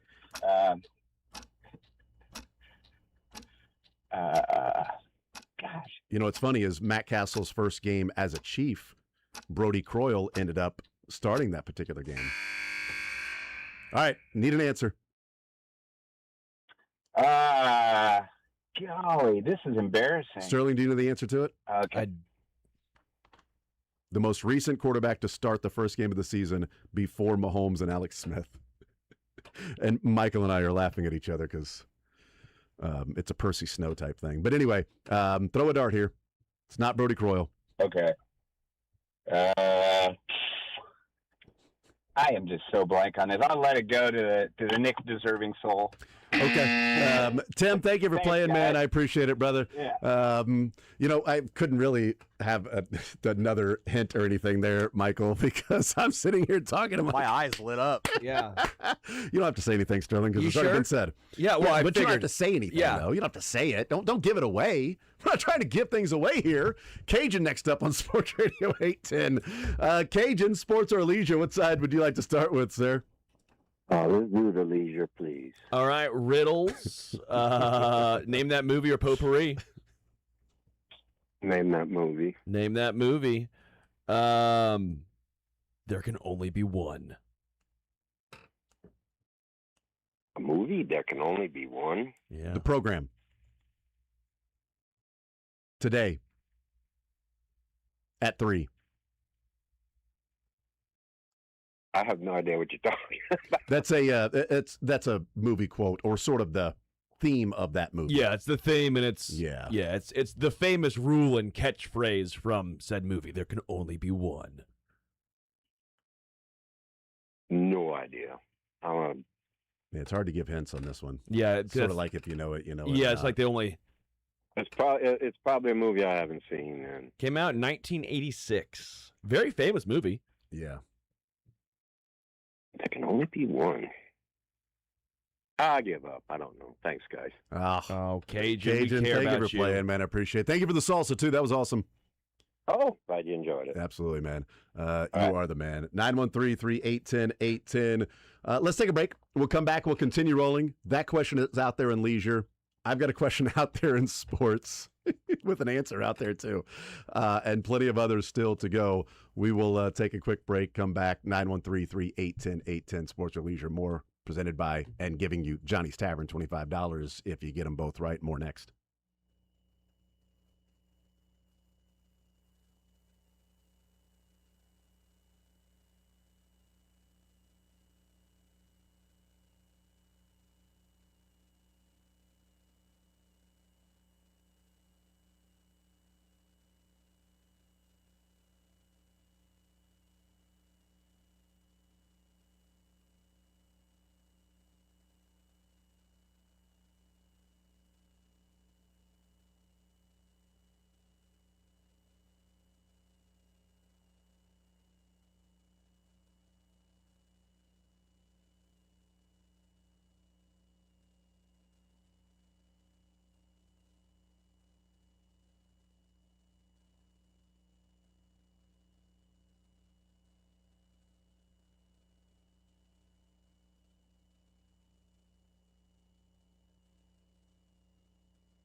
All right, hanging out here on a Thursday edition, Sports or Leisure, 913-381-0810.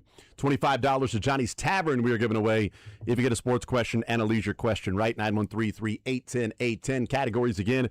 We have a couple questions left in Royals. One question left with just Major League Baseball. Chiefs questions and go UDFA yourself. Leisure, one more time, resetting the category, Sterling. We have Name That Movie. We have Riddles. And we have Potpourri, otherwise known as Potpourri. Potpourri, riddles, and movies. 913-381-0810. We hit up the phone lines, and we bring in Matt next up on Sports Radio 810 WHB. Matt, sports or leisure, what side you thinking? Well, I kind of hate to do it, but I'll take that last Chiefs question. Might as well, you know. I mean, you shouldn't hate to do it. I mean, it's set up for you. Hey, who's the last quarterback to start the first game of the season before the most recent quarterback, I should say, before Mahomes and Alex Smith? How about Matt Castle? You know what's crazy about Matt Castle is that when they acquired Matt Castle, you realize the first game of the year that he was supposed to play, he was inactive. So Brody Coyle actually started the opener that year from Matt Castle. I heard that at some point. Also recently. Also crazy. Yeah. I have a Matt Castle jersey. That is crazy, actually. Yeah. That's dumb. Sounds like a waste of money. It's crazy that's the jersey. I think that's the bigger issue. That's a good point. It was free. Sure it was. It was. I don't know why. Over to leisure with Sterling. Yeah. Maybe you get free $25 if you can get this one right. Do you want let's try a fresh Name That Movie. Oh, you don't want that one? Okay. I'll leave that one for someone else. Didn't want to steal two. I am serious. That's nice of you. And don't call me Shirley. Which one, though? That would be Airplane. Correct. Yeah. Surely you can't be serious. Surely you can't be serious. I am serious. And don't call me Shirley. How's Rebecca? My wife's favorite movie. Is it really? Yep. That's why you married her, right? Exactly. I mean, if that says a lot about your wife if her favorite movie is Airplane. I like her already. Movie. Yeah. That's great. Matt, we'll put you on hold and get your information. Congratulations, sir. Well done. All right. Thanks, guys. Absolutely. 913-381-0810. We head back to the phone lines. We keep going and rolling along as we are giving away $25 to Johnny's Tavern and doing a good job of it, I think. Just killing it. Proud of us. Giving things away like answers. No. Well, you did. Not me, though. I would never give Still didn't work, though, because even giving it away to the first caller didn't get it right, though. Let's hear from Steven, 913-381-0810. Steven, sports or leisure, what side do you want to start with? We'll start with leisure. The last movie question. Yep. Yeah, there you go. About the one. Mm-hmm. That's Highlander. That is Highlander. That's the whole movie, basically. I thought it was the program 3 o'clock on Thursday, but I could be wrong. Yeah, no, you nailed it. Congratulations. That is the movie. Nice job. What can only be one. What's cool about that is I met the actor Christopher Lambert here at Comic-Con, but he was dressed up as Raiden. He was dressed up as what? Lord Raiden from Mortal Kombat. Huh. Oh, wow. And then did you try fighting him and say there could only be one, or how'd that go down? Well, I asked him about Highlander, and he just he smiled at me, but then he went back to being Raiden. I was like, Raiden. Is he in the second one coming up? Is he in the second one coming up? Or was he just in the? I know. I had to make sure that he was still alive before asking that, because if he wasn't, then the answer would be no. Because he was in the first one, but I don't think he's. What, Highlander 2? No, Mortal Kombat. He was in the first Mortal Kombat?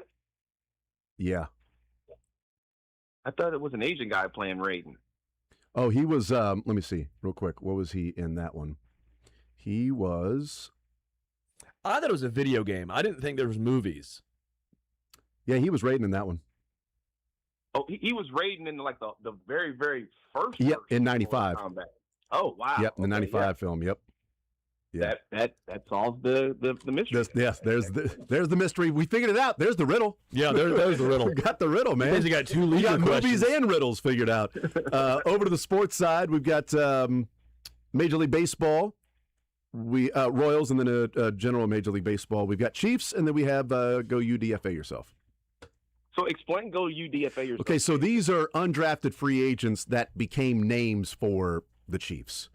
That not some undrafted free agent that then gets cut. but an undrafted free agent that makes the team and becomes a player that we know. I'll stay away from that one. Just throw me a Chiefs question. Chiefs question for you. Okay, so we're going along the same lines as the potential of somebody different starting week 1. If Patrick doesn't start the first game of the season, Justin Fields would be the expected starter. Can you tell me who the last quarterback before Alex Smith to start the first game of the season in his first year with the Chiefs? First game season. So, first year with the Chiefs, starts the first game. Alex Smith did that in 2013. Well, Mahomes obviously didn't do that, but I know it's not Castle. Right, because I gave that away by saying Matt Castle's first game would have been that, but Brody Croyle started for him. Right. First season with the Chiefs. And started the first game. I mean, I'm going on a whim here, but I would say Joe Montana. It's been since then. I'll just let you know it's been since then. It's been since Montana. Yeah. So, because Montana's one of them, but the most recent one. There is a connection with Brody Croyle to a degree. Well, I can only think of Montana. Brody Croyle. There is a connection to him. There was a carousel of quarterbacks around that time, but, until they found Castle and had some stability there with that. But before Alex Smith really brought stability. Yeah. What year? It was it's been 2000 this century. 10 years ago? No, it's before Alex. Before Alex. Yep, before Alex, before Castle. Man, before Alex, before Castle. What do you think? Is it Brock Ewert? Well, it's a very close relation to him. Brady Quinn? No. Brody Quinn? No. You said Brock Heward. Yeah. Yeah. No, his the other Heward. If you just say Heward, I mean, it's Damon Heward. It was Heward. Yeah, it's Damon Heward. The connection with Brody Croyle is the Hard Knocks, the theme of Hard Knocks, because there was nothing around the Chiefs that was really interesting at that time, that they had to create the theme and this drama of who's going to start, Brody Croyle or Damon Heward. With the Heward boys, it's kind of like the car quarterback. Right, I'm with you. You call the other one, they both respond when you say. That's right. You say David to Derek, and he'll be like, yeah, whatever. But yeah, Damon Heward's first year in 06, and he started that first game. We'll put you on hold, Steven, get your information. Congratulations, well done. Thank you. Absolutely. There you go. $25, Johnny's Tavern, 913-381-810. Yeah, but you also had like Trent, Joe, I think Bono, fellas like that. But yeah, so hopefully there is not a new one. Hopefully we don't have to add somebody to that list this year, that it's just simply for the next 15 years, oddly enough. It's Mahomes. 913-381-810. Let's bring in Greg here to play a little sports or leisure. $25 to Johnny's Tavern. Greg, what side would you like to start with, the sports side or the leisure side? Well, I tell you, if I was Pori, I'd be Po. So let's go with that. Let's do it. Located between Israel and Jordan, this body of water is known for its high salt content, making it uninhabitable for most life Dead forms. Sea. Yeah, It correct. is, yeah, that's dead. Yeah.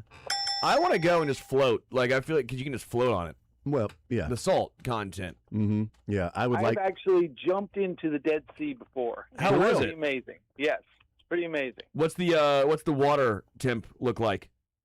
Well, it's cloudy, but where we were, there's a lot of people bouncing around in it, so it kind of churns up with all the salt. Mm-hmm. But yeah, you can barely go underwater. That's amazing. I need that when I do the next triathlon. So Next just triathlon. floating right across the top Just there. walk on water. Let's do that. Just- yeah. Oh man, that'd be great. Did you get any in your mouth? Like, was it extremely salty? It's all over you. Yeah. I bet. Yeah. Yeah. It's not great. Yep. What's the temperature like Instead of Sterling saying, what does the temperature look like, which is confusing, what does the temperature feel like with the water? Well, I thought that's what he was asking. He said, look. He was saying. Yeah, I'm with you, man. But what's the temperature feel like? It was pretty warm. There you go. Do you recommend it? It was pretty warm. Well, sure. Why not? Jump in at one time. I mean, you're around there. One You know, time, win in Rome. yeah. Win in Jordan. Winning the Dead Sea, you know. Over to the sports side, we've got Major League Baseball, Royals, and also a generic one. And then we have the UDFA questions out of the regular Chiefs questions. What's generic about it? It's just it's a question around Salvi, but it's not a Royals answer. All right, hit me with it. All right, so Salvi's 318 home runs, the third most among all active players who have hit every home run for the same franchise, if that makes sense. Wow. Salvi, say again, one more time. So active players, most home runs, all with the same franchise. Salvi has 318 home runs, all with the Royals. There are two players currently playing in Major League Baseball that have more than 318 home runs for Salvi, that they have done it all with the same franchise. They're pretty. One of them's pretty well known. The other one is also pretty well known. Current players. Current players. Current players, Mhm. not Hank Aaron, right? Nope. Current players. Wow. I think some of the two most popular ones you could go for, I think. Yep, these are both guys that were at the top of their leagues at some point or currently around then. But yeah. Yep. Well, is it the loathsome St. Louis Cardinal Mike Trout? It is Mike Trout, yes. Mike Trout leads with 422 with the Angels. And Sterling, you seem to have a pretty good idea of who you thought second was. You want me to say it? Yeah, I mean, he's already got it right. Aaron Judge. Aaron Judge, yep. Mike Trout, 422. Aaron Judge, 385. Salvi, 318. Those are the answers there. And that's a winner. The Dead Sea and the home runs. Well done. Put you on hold and get your information. Congratulations. Nice job. Thanks, guys. Absolutely. 913-381-810-810. Let's take a timeout. We'll come back. Sports or leisure, $25 we give away if you get a sports question and a leisure question correct. We continue more Zone next.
All right, we'll continue right here on Sports Radio 810 WHB. We gave away $25 to Johnny's Tavern to a number of contestants there in sports or leisure. Do you have any questions you didn't get answers to there, Sterling?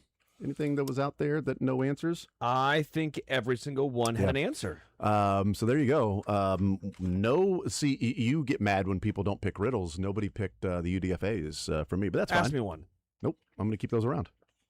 Damn. Those ain't Go going nowhere. UDFA yourself. Dang it. Well done. Well done, sure.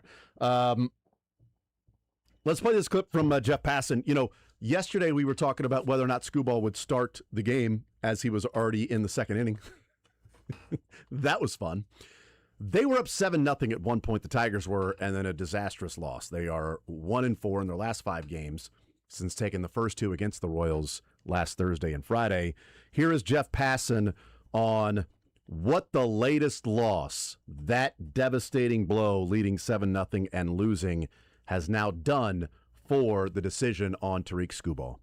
Yeah, Tarik Scooball is going to be traded. The Tigers haven't gone to teams that are interested in him and said as much at this point, but the expectation is that's going to happen within the next day or two. And frankly, everyone has been expecting it. When you see how the Tigers have played recently, and certainly their game Wednesday was a perfect encapsulation of their season.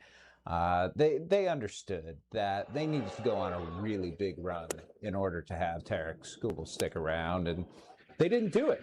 They're taking a healthy view of this. They understand that they have a lot of engaged teams right now. Teams that, in particular, are being cited by others as being the biggest threats, though, the Milwaukee Brewers, who have a tremendous farm system, and of course, Phil, the Los Angeles Dodgers, who are the favorites at this point, and frankly have been since the possibility of Tarik Scooball getting traded first surfaced a couple of months ago. Yeah, I mean, it was sort of that was the end. That was the end. They had those games against the Royals over the weekend that they didn't win. They, had a couple of games where they had opportunities, and then last night was the end of it. If you could say, okay, winning 2 in a row, maybe you get hot. You're only 3 games back of the wild card. You win the next couple of games, and you head into Saturday, maybe 2 games back of the wild card. And you go, okay, well, yeah, we're not going to trade Tarik Scooball here. But now you're 4.5 out. You're still 6 games out of the division. You got more teams to pass in front of you. And even with Scooball, you're not winning games. So, not great. So, yeah, he's going to be traded. And we'll see who he ends up going to, whether it's the Dodgers or if it ends up being, the Brewers, some of the different teams, as he talked about, that's going to be out there. But I really wanted him to stay a Tiger all season long, just, to keep them from getting any prospects. But that's not going to be the case. They are going to trade him. But it also means, from the local perspective, it means there's another, prime starting pitcher out there. If he wasn't there, then everybody else jumps up a spot, sort of like when Spencer Steer goes down. Yeah. The right-handed hitters jump up a spot. With Tarik Scooball, if he was off the market, then other teams might be willing to pay a little bit more for others. Who knows? But it doesn't look like it's going to be a relatively active weekend/Monday for the Royals in the trade deadline, when it's really just going to be Lane Thomas, Schreiber, maybe Daniel Lynch. Which is a big bummer. Yeah. I mean, it just makes me feel yet again that this front office believes this team's closer to competing, that 2024 was the norm and not the outlier that they've shown themselves to be. Yeah. Which, again, I keep going back. This team has perpetually felt like they have bet on the outlier seasons for guys and for this team versus on what's the average, what's the norm, what's the mean.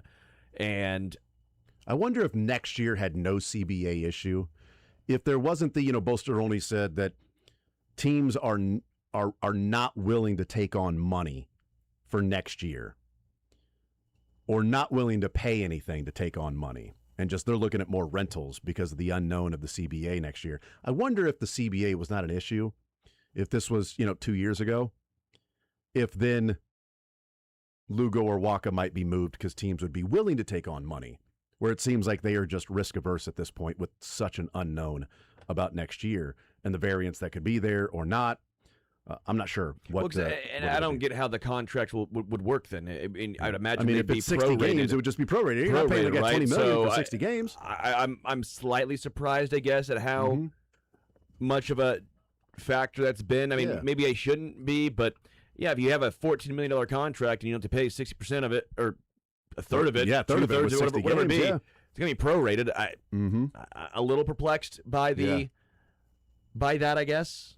Yeah, I would be as well. Like, you're not having. That's the thing about with the Royals, like paying $20 million next year for Seth Lugo. Well, I mean, if you're playing a fewer number of games, you're not paying that much money for Lugo there, but it's still prorated to where, okay, but a shortened season, he's still making that amount of money where you pay somebody $10 million to do what he's doing, and you're getting, only having to pay a third of that as well. So you just need him to be pitching more like the guy he's been in the 19 starts this year, or the 13 quality starts of his 22, but the 19 starts out of his 22 that he has this year that have been pitched to a serviceable, at least, 3.2 ERA in 19 of his 22 starts, and he's had 3 really bad blow-up games. No, if he had the 3.2 ERA, you'd say that his contract has been worth it. Yeah, and you'd probably be like, well, you're not going to trade him with a 3.2 ERA when you got him next year.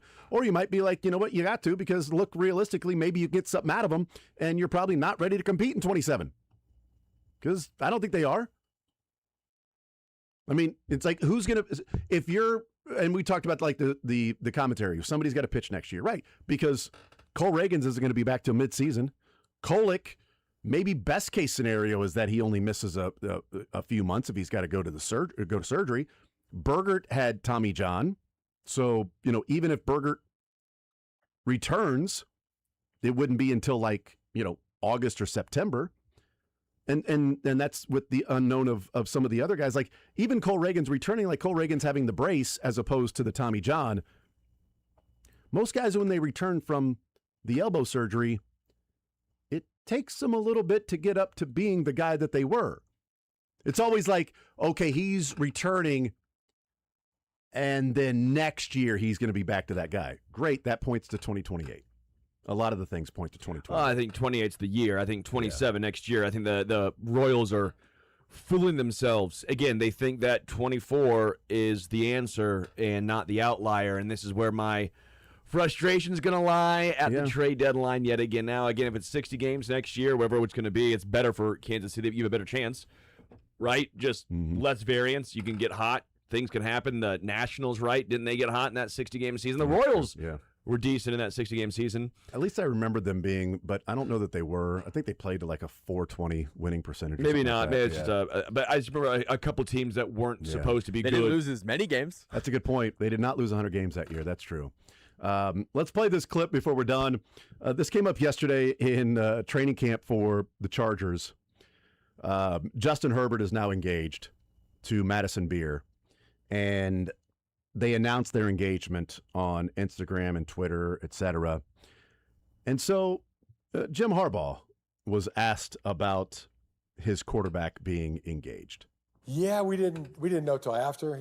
But he told us we're all in the quarterback room, and he told us, and he kind of said that it was going to happen this summer. And everything, but just awesome. Feel great for him, and it's awesome. Yeah, Valentine's Day, SoFi.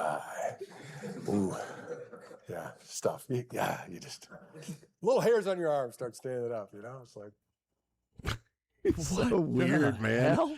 So weird at times, dude. Imagine if Andy Reid did that. Well, he did say we're going to try to tickle your tonsils. That was the most wild. But no, he was. But he was making reference to the Super Bowl's on Valentine's Day this year. Oh, our quarterback is newly engaged. Valentine's Day, SoFi. That's how he said it. Oh, it's making your hair stand up. No, it's not actually. Oh, just to get the feels, right? Engagement, love, Valentine's Day, SoFi. Yeah, Harbaugh, that was weird, man. That was weird. How about the Buccaneers, though, getting sideways with Baker Mayfield? Yeah, that's smart. Well, I mean, I don't know what to make of it, because the Browns got sideways, and it worked out horrendous for the Browns, but they're also the Browns. Baker was bad in Carolina. Had one great start with the Rams. They gave him another chance again. Yeah. And he's been really solid, top 15 for sure. top 12 probably quarterback in the NFL. Yeah. But I still don't know what to make of Baker Mayfield and what the Bucs should do. Yeah. What would you do? Would you make him a top 7 highest paid quarterback? I mean, you look at what the Vikings did when they didn't give the contract. Yeah, to Sam Darnold. Right. Just wanted to make sure that the Super Bowl hasn't been played in L.A. since the Rams and Bengals played there in SoFi. It hasn't. I mean, every single time the Super Bowl's been played in that stadium, it's been a home team. Wow. Valentine's Day, love, SoFi. Like, the hair on my arm is not standing up at all. A lot of beer could be consumed. Oh, yeah. Not at Madison Square Garden. Bert